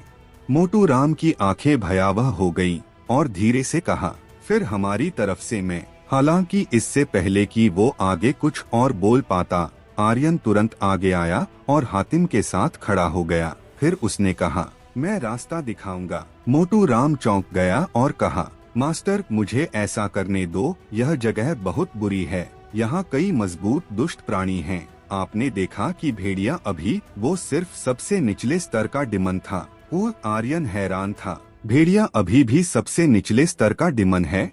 तो क्या इसका मतलब ये है कि यहाँ और भी अधिक उच्च स्तरीय डिमन हैं? यह सोचकर आर्यन ने तुरंत कहा, चिंता मत करो, मैं यह कर दूंगा, मुझे बस कुछ चाहिए। बहुत खूब, जुबिन ने मुस्कुराते हुए कहा, चूँकि तुमने पहले ही तय कर लिया है तो जल्दी करो और आगे का रास्ता खोलो। फिर वो हातिम पर चिल्लाया, तुम अभी भी यहाँ किस लिए खड़े हो? जल्दी करो और काम पर लगो। इसी के साथ आर्यन और हातिम बड़े बड़े कदमों से आगे बढ़ गए। अंधेरे में लगातार भयानक आवाजें गूंज रही थी जो बेहद डरावनी थी। अचानक कुछ कदमों की आवाज आई जो जल्दबाजी में तेजी से हातिम की ओर बढ़ रही थी। तभी एक भेड़िया अंधेरे से बाहर निकला और हातिम पर झपट्टा मारा। हातिम के शरीर से तुरंत तेजी से शक्तियां बाहर निकली और जैसे ही क्रूर भेड़िए ने उसका गला काटने के लिए अपना पंजा घुमाया, हातिम ने अपना शक्तियों से भरा हाथ उठाया और भेड़िए का पंजा पकड़ लिया। उसे एक धोबी पछाड़ की तरह जमीन पर उठाकर दे मारा।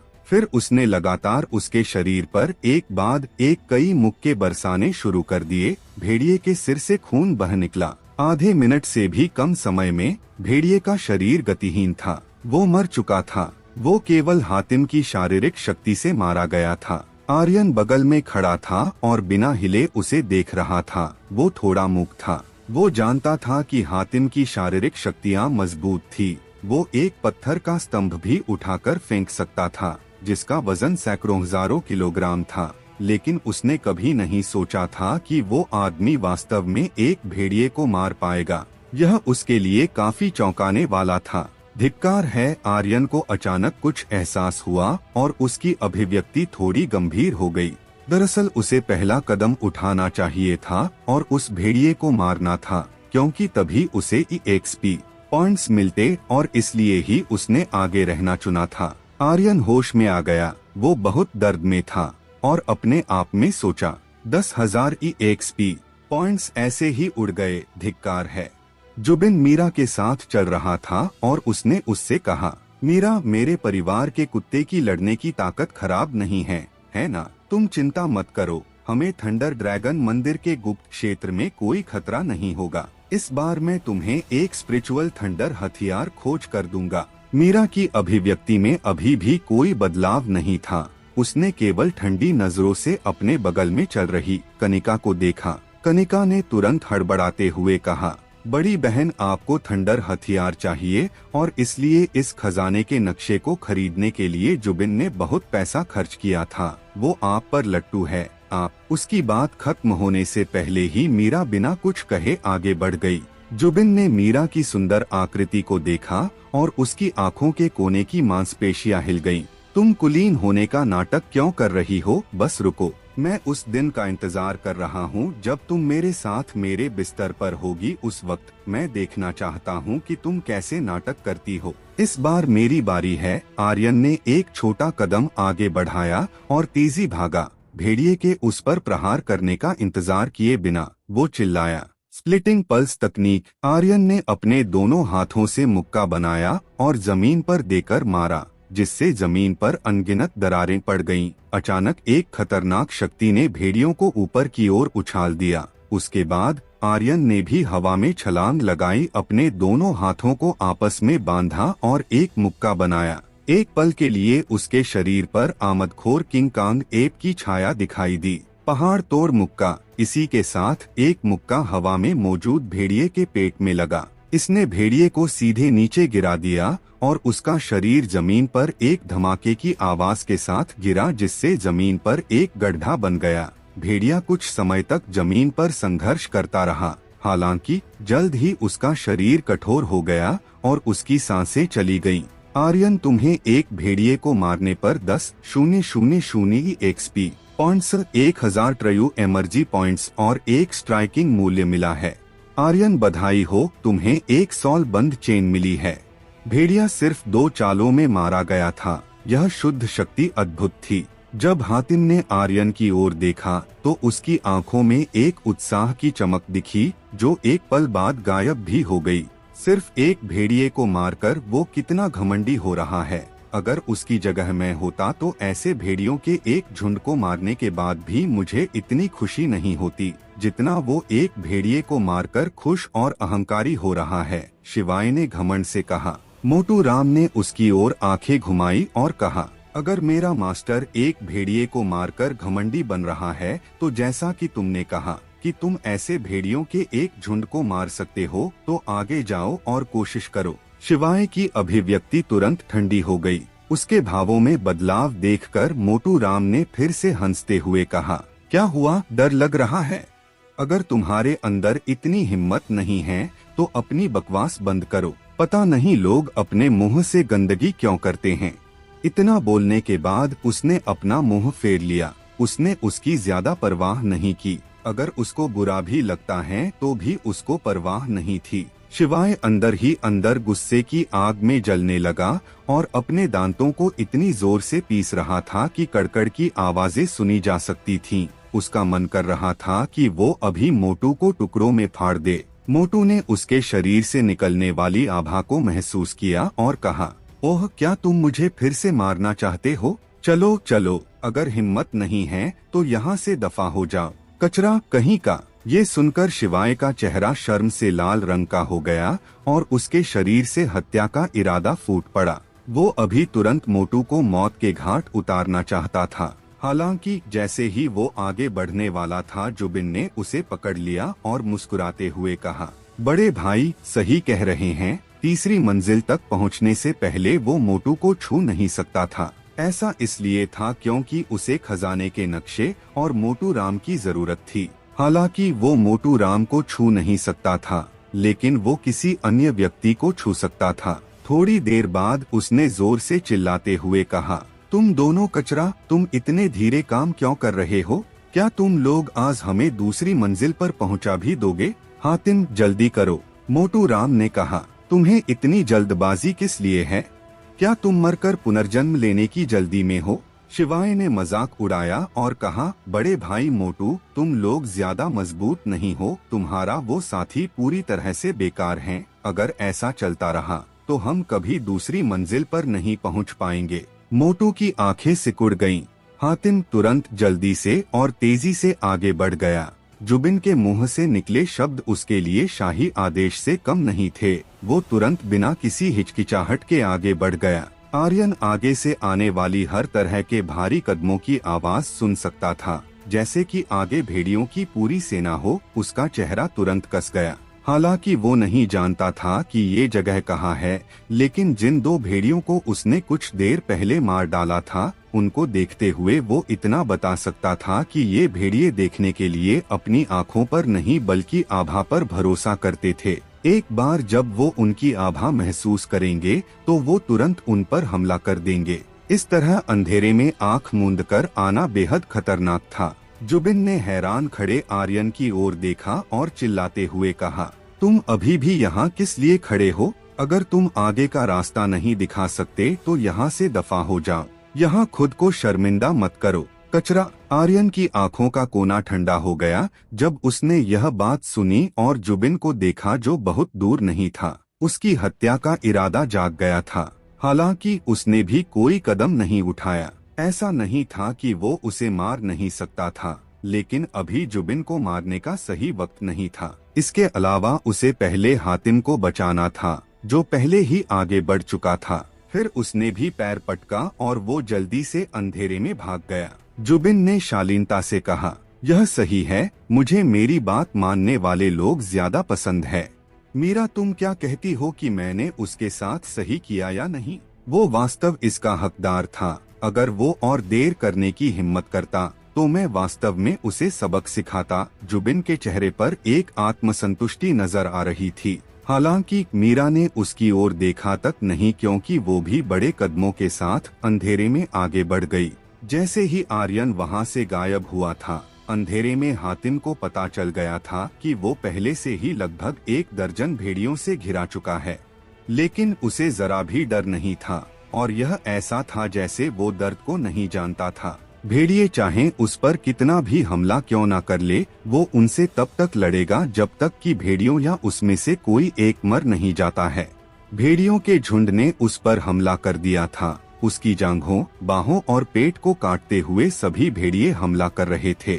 उसका शरीर खून से लथपथ हो गया था, पर उसने अभी भी भागने के बारे में नहीं सोचा और उसने लड़ना जारी रखा। हालांकि यह बात और थी कि अब उसके पास लड़ने की ताकत बिल्कुल नहीं बची थी। अगर उसने ऐसे ही थोड़ी देर और लड़ना जारी रखा तो वो बहुत ज्यादा खून बहने की वजह से मारा जाएगा। आर्यन उसे समझ नहीं पा रहा था कि एक इंसान ऐसा कैसे कर सकता है।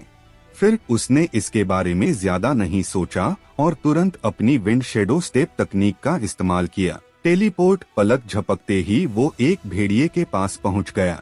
दाहिने हाथ की जादुई शक्ति। इसी के साथ उसने भेड़िए के पेट पर मुक्का मारा। तुरंत भेड़िए के अंदरूनी अंग फट गए और वो एक दर्दनाक आवाज में चिल्ला उठा। उसका शरीर बुरी तरह से कांप रहा था। फिर लड़खड़ाते हुए वो पीछे जमीन पर गिर गया। उसके मुंह से खून निकल रहा था और कुछ ही सेकंड में उसकी मौत हो गई।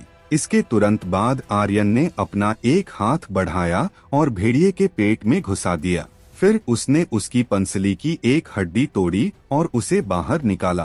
फिर उसने उस पंसली की हड्डी का इस्तेमाल एक तलवार की तरह किया और सामने के एक भेड़िए के सिर में घुसा दिया। आर्यन, तुम्हें 2 भेड़ियों को मारने पर 20,000 EXP पॉइंट्स, 2000 ट्रयू एनर्जी पॉइंट्स और 2 स्ट्राइकिंग मूल्य मिला है। आर्यन, बधाई हो, तुम्हें 2 सॉल बंद चेन मिली है। फिर आर्यन ने स्वर्गीय नो तलवार तकनीक का इस्तेमाल किया और भेड़िए की पंसली की हड्डी का एक तलवार की तरह उपयोग किया और उन सभी भेड़ियों पर हमला कर दिया। पलक झपकते ही वहां भेड़ियों की चीखों का कोहराम मच गया। चारों तरफ से भेड़ियों के दर्द में चिल्लाने की आवाजें आ रही थी। उन सभी को एक ही हमले से मार दिया गया था। यह एक ऐसा अस्तित्व जिसे मारा नहीं जा सकता था। अंत में केवल वो भेड़िया बचा था जिसे हातिम ने कस कर पकड़ा हुआ था। वो अभी भी बिना रुके हमला कर रहा था। यह देखकर आर्यन का दिल दुखने लगा, लेकिन वो उन्हीं XP पॉइंट्स को जाने नहीं दे सकता था जो उसे उस भेड़िए को मारने से मिलने वाले थे। एक पल बाद भेड़िए के पेट में एक हड्डी आकर घुसी जिसकी शक्तियाँ एक तलवार की तरह थी। उसके मुंह से खून निकला और वो नीचे लुढ़क गया। उसके मरने के तुरंत बाद आर्यन के दिमाग में सिस्टम की आवाज गूंजी, लेकिन आर्यन ने उस पर ध्यान नहीं दिया बल्कि हातिम के कंधे को हल्के से थपथपाया और कहा, ठीक है, वो मर चुका है। हातिम की आंखों में कोई रोशनी नहीं थी। उसने अपनी भावहीन आंखों को आर्यन की ओर घुमाया और उसे एक नजर देखा। आर्यन ने एक गोली निकाली और कहा, इसे ले लो। हातिम ने गोली नहीं ली। उसकी अभिव्यक्ति ठंडी थी। वो धीरे धीरे आगे बढ़ गया और अंधेरे में आगे आने वाले किसी भी खतरे का सामना करने के लिए फिर से तैयार हो गया। अचानक आर्यन के पीछे से एक ठंडी आवाज आई, ये कौन सी तलवार तकनीक है? आर्यन ने पीछे मुड़कर देखने के लिए कि कौन है अपना सिर घुमाया। उसने देखा कि वो मीरा थी। आर्यन ने भी ठंडी आवाज में जवाब नहीं। यह भेड़िए को मारने की तलवार तकनीक है। यह देखकर कि आर्यन ने वहां मौजूद लगभग दर्जन भर भेड़ियों को केवल एक ही तलवार के हमले से मार दिया था, जुबिन थोड़ा हैरान रह गया। तभी उसने चिल्लाते हुए कहा, ओए लड़के, क्या तुमने सुना नहीं कि मीरा तुमसे कुछ पूछ रही है? जल्दी करो और जवाब दो। हातिम के मामले के कारण आर्यन का दिल पहले से ही गुस्से से भरे हुआ था और अब उसकी बकवास सुनकर उसका गुस्सा फूट पड़ा। अचानक वो अपनी जगह से गायब हो गया और पलक झपकते ही जुबिन के सामने दिखाई दिया। आर्यन की दो ठंडी आंखों ने जुबिन की ओर देखा और एक ठंडी आवाज में कहा, लगता है कि तुम्हारी जुबान कुछ ज्यादा ही चलती है। शायद तुम्हें अंदर से खुजली होती है और तुम इस बंद नहीं रख पाते। वैसे अगर चाहो तो मैं इसे बंद कर सकता हूँ। क्या तुम चाहते हो कि मैं अभी ऐसा कुछ करूँ? उसकी आवाज बेहद ठंडी थी, जैसे कि मृत्यु का देवता गुस्से में हो। अचानक जुबिन का गला सूख गया। उसकी हथेलियां ठंडे पसीने से भीग गई। उसकी युद्ध बुर्जुग की शक्तियों को आर्यन की केवल युद्धराज लेवल 3 की शक्तियों द्वारा दबा दिया गया था। यह भावना वास्तव में बहुत असहज थी, यहाँ तक कि उसके पास आर्यन की आंखों में देखने की हिम्मत भी नहीं थी। जब तक वो कुछ प्रतिक्रिया दे पाता, आर्यन पहले ही अंधेरे में गायब हो चुका था। उसके जाने से जैसे जुबिन को राहत मिली हो, वो बेहद दबाव महसूस कर रहा था। उसके माथे से ठंडा पसीना अभी भी बह रहा था। फिर अंधेरे में उसने उसे कोसने की थोड़ी ताकत जुटाई और चिल्लाते हुए कहा, कुत्ते, मैं तुम्हें जान से मार दूंगा। तुम्हारी हिम्मत कैसे हुई मुझसे इस तरह बात करने की? अगर हिम्मत है तो फिर से ऐसा करके दिखाओ। वो बहुत ज्यादा दुखी था। फिर मीरा बड़े कदमों के साथ आगे बढ़ गई। दूसरी ओर मोटू राम उसकी ये हालत देखकर हंसने लगा। हा हा हा। शिवाय जुबिन के पास आया और उससे नीची आवाज में पूछा, जुबिन भाई, आपको अभी क्या हुआ था? वो आप एक युद्धराज से कैसे दब गए?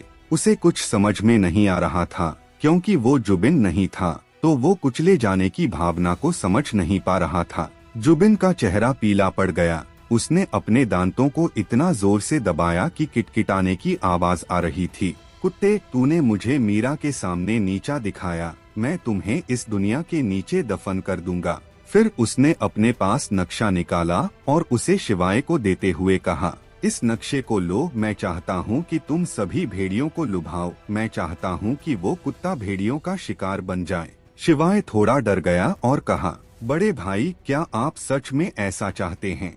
जुबिन ने उसे लाल आंखों से देखा और ठंडी आवाज में कहा, अगर अब तूने एक भी शब्द बोला तो तू फिर कभी बोलने लायक नहीं बचेगा। वो इस बहुत गुस्से में था। ठीक है, मैं जाता हूँ, शिवाय ने तुरंत कहा। वो जुबिन के क्रूर तरीकों के बारे में बहुत अच्छे से जानता था। जुबिन अब किसी भी कीमत पर मोटू को मारना चाहता था और आर्यन को तो वो तड़पा तड़पा कर मारना की सोच रहा था। उसे इस बात की चिंता नहीं थी कि किसी को पता लग जाएगा कि उन्हें किसने मारा, क्योंकि वो अभी संप्रदाय में नहीं, थंडर ड्रैगन मंदिर के खंडर में थे। इस तरह किसी को भी नहीं पता चलेगा कि उन्हें किसने मारा। फिर जुबिन ने लापरवाही से कहा, मैं उन्हें खेल लगाकर रखूंगा। तुम्हारे पास यहाँ सभी भेड़ियों को लुभाने के लिए आधा घंटा है। ठीक है भाई, शिवाय ने नक्शा लिया और जल्दी से एक दूसरे रास्ते पर चला गया। जुबिन की आंखें काली हो गई थी और वो अंधेरे में उस तरफ देख रहा था जहाँ से आर्यन गायब हुआ था। उसने बुरी तरह से कहा, मेरा अपमान करने का तुम्हें जल्द पछतावा होगा। मैं तुम्हें अपनी आंखों के सामने मरता हुआ देखना चाहता हूँ। इसके साथ ही वो तेजी से उस ओर चला गया। आगे अंधेरे में भेड़ियों की गुर्राहटों की आवाजें सुनी जा सकती थी। हातिम अभी भी बिना किसी हिचकिचाहट के आगे बढ़ रहा था। उसने अपने शरीर पर लगी चोटों को पूरी तरह से नजरअंदाज कर दिया था, मानो उसे दर्द का पता ही ना हो। इस बीच आर्यन ने उसे कई बार पिल्स दी, लेकिन उसने परवाह नहीं की, क्योंकि जुबिन के अलावा वो दूसरों की चीजें नहीं ले सकता था। अगर उसने ऐसा किया तो यह जुबिन का अपमान करने जैसा होगा। इस तरह आर्यन की जान को उससे खतरा हो सकता था। वो कुछ नहीं कर सकता था। एकमात्र यही काम था जो वो आर्यन के लिए कर सकता था। हालांकि आर्यन उसके इस इरादे को समझ नहीं पाया था, लेकिन फिर भी उसने हातिम पर आने वाले सभी खतरों को खत्म कर दिया था ताकि उस पर कुछ दबाव कम हो सके। इस तरफ सही रास्ता है, जुबिन ने एक तरफ इशारा किया। फिर वो चुपचाप पीछे खड़ा हो गया। आर्यन की धमकी के बाद से उसने कुछ फालतू बोलने की हिम्मत नहीं की थी। उसके द्वारा रास्ता बताने से आर्यन को कोई भी आपत्ति नहीं थी। फिर चाहे वो गलत रास्ता दिखाए या सही, उसे इससे कुछ फर्क नहीं पड़ता था। जब तक उसे मारने के लिए भेड़िए और उनके मरने से हासिल होने वाले एक्सपी पॉइंट्स मिलते हैं, तब तक कुछ भी समस्या नहीं थी। फायर ग्लास पर्वत श्रृंखला में 10,000 एक्सपी पॉइंट्स देने वाले बहुत से बीस्ट नहीं थे, लेकिन यहाँ उसे सबसे निचले स्तर का भेड़िया भी उतने पॉइंट्स दे रहा था, तो वो कैसे इस मौके को गवा सकता था। हालांकि उसके पीछे एक जोड़ी ठंडी आंखें उसे देख रही थीं। हर बार जब वो कोई कदम उठाता तो मीरा उसे बहुत गौर से देख रही थी। 10 मिनट से अधिक समय के बाद मीरा यह पूछने से खुद को रोक नहीं पाई, तुम किस तलवार तकनीक का इस्तेमाल कर रहे हो? क्या तुम मुझे बता सकते हो? उसकी आवाज अभी भी पहली की तरह ठंडी थी और आर्यन को इस तरह का नाटक करने वाले लोग बिल्कुल भी पसंद नहीं थे। तो उसने हंसते हुए कहा, तुम कौन हो? मैं तुम्हें क्यों बताऊं?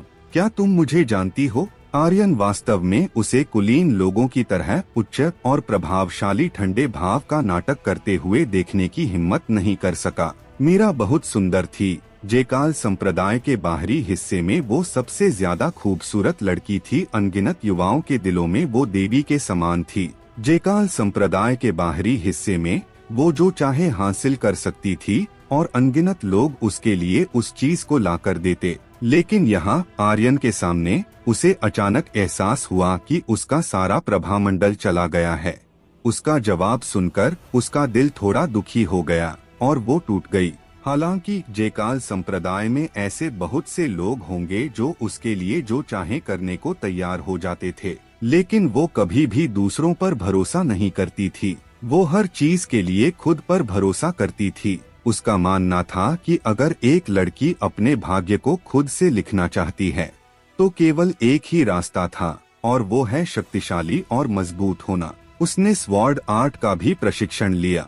हालांकि यह पहली बार था जब उसने इस तरह की तलवार तकनीक देखी थी जिसे आर्यन ने इस्तेमाल किया था। वो साधारण लग रही थी, लेकिन उसमें बेहद खतरनाक मजबूत शक्ति थी, विशेष रूप से उस तरह की तलवार का इरादा। यह एक ऐसा चौंकाने वाला शक्तिशाली अस्तित्व था जहां तक वो कभी नहीं पहुंच सकती थी। वो वास्तव में जानना चाहती थी कि आर्यन ने किस तरह की तलवार तकनीक का इस्तेमाल किया था। जुबिन थोड़े गुस्से में था। वो तुरंत आगे बढ़कर आर्यन को मारना चाहता था, लेकिन अभी के लिए उसने इसे सहन किया और अपने मन में सोचा, कुत्ते बस थोड़ी देर और इंतजार कर, फिर मैं देखता हूँ कि तू कितना घमंडी बन सकता है।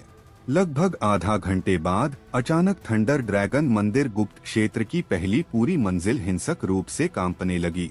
मोटी राम तुरंत चिल्लाया, भूकंप! हातिम का चेहरा भावहीन था, यहाँ तक कि उसके हाव भाव में थोड़ा भी बदलाव नहीं आया और उसने भेड़ियों से लड़ना जारी रखा। आर्यन की भौहें फड़क उठी। उसी समय पूर्वज रुद्रदेव ने अचानक कहा, यह भेड़ियों का झुंड है, भागो। उसकी क्षमता और शक्तियां आर्यन की तुलना में बहुत ज्यादा मजबूत थी और वो तुरंत भेड़ियों के समूह को महसूस कर सकता था। क्या भेड़ियों का झुंड? आर्यन एक पल के लिए हैरान दिखा और अगले ही पल उसके चेहरे पर एक मुस्कान फैल गई और उसने रुद्रदेव से कहा, इस यंग मास्टर के शब्दकोश में भागने जैसा शब्द मौजूद नहीं है।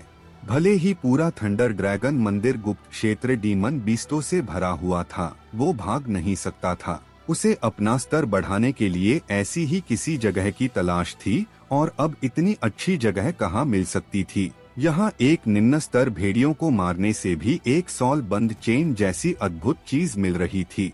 सोल बंद चेन में स्पिरिचुअल शक्तियाँ थी, जिसमें सोल को डराने की विशेषता थी। वास्तव में आर्यन एक स्पिरिचुअल हथियार बनाना चाहता था, तो सोल को जितनी अधिक जंजीरों से बंद किया जाएगा उतना ही बेहतर होगा। आर्यन ने एक कदम आगे बढ़कर हातिम को पीछे खींचा और गंभीरता से कहा, हमारे सामने भेड़ियों का एक झुंड है। जुबिन के चेहरे पर एक चौड़ी मुस्कान थी और वो अपने मन में सोच रहा था, ऐसा लगता है कि शिवाय ने काम पूरा कर दिया है। कुत्ते, मैं देखना चाहता हूँ कि अब तुम भेड़ियों के एक समूह का सामना कैसे करोगे। रुको मत, जल्दी करो और आगे बढ़ो, मेरा समय बर्बाद मत करो, मेरे पास इतना फालतू वक्त नहीं है। जुबिन तेज आवाज में चिल्लाया। फिर उसने हातिम को फटकारते हुए कहा, हातिम क्या तुम बहरे हो? तुम्हें मेरी बात नहीं सुनी? जल्दी से आगे का रास्ता बनाओ। हातिम का शरीर तुरंत हिला और वो आगे बढ़ गया। आखिर क्या होने वाला है? आर्यन की इस दिलचस्प कहानी का अगला पड़ाव जानने के लिए बने रहें हमारी कहानी स्पिरिट वर्ल्ड के साथ, सिर्फ हमारे चैनल रोज वर्स पर। धन्यवाद।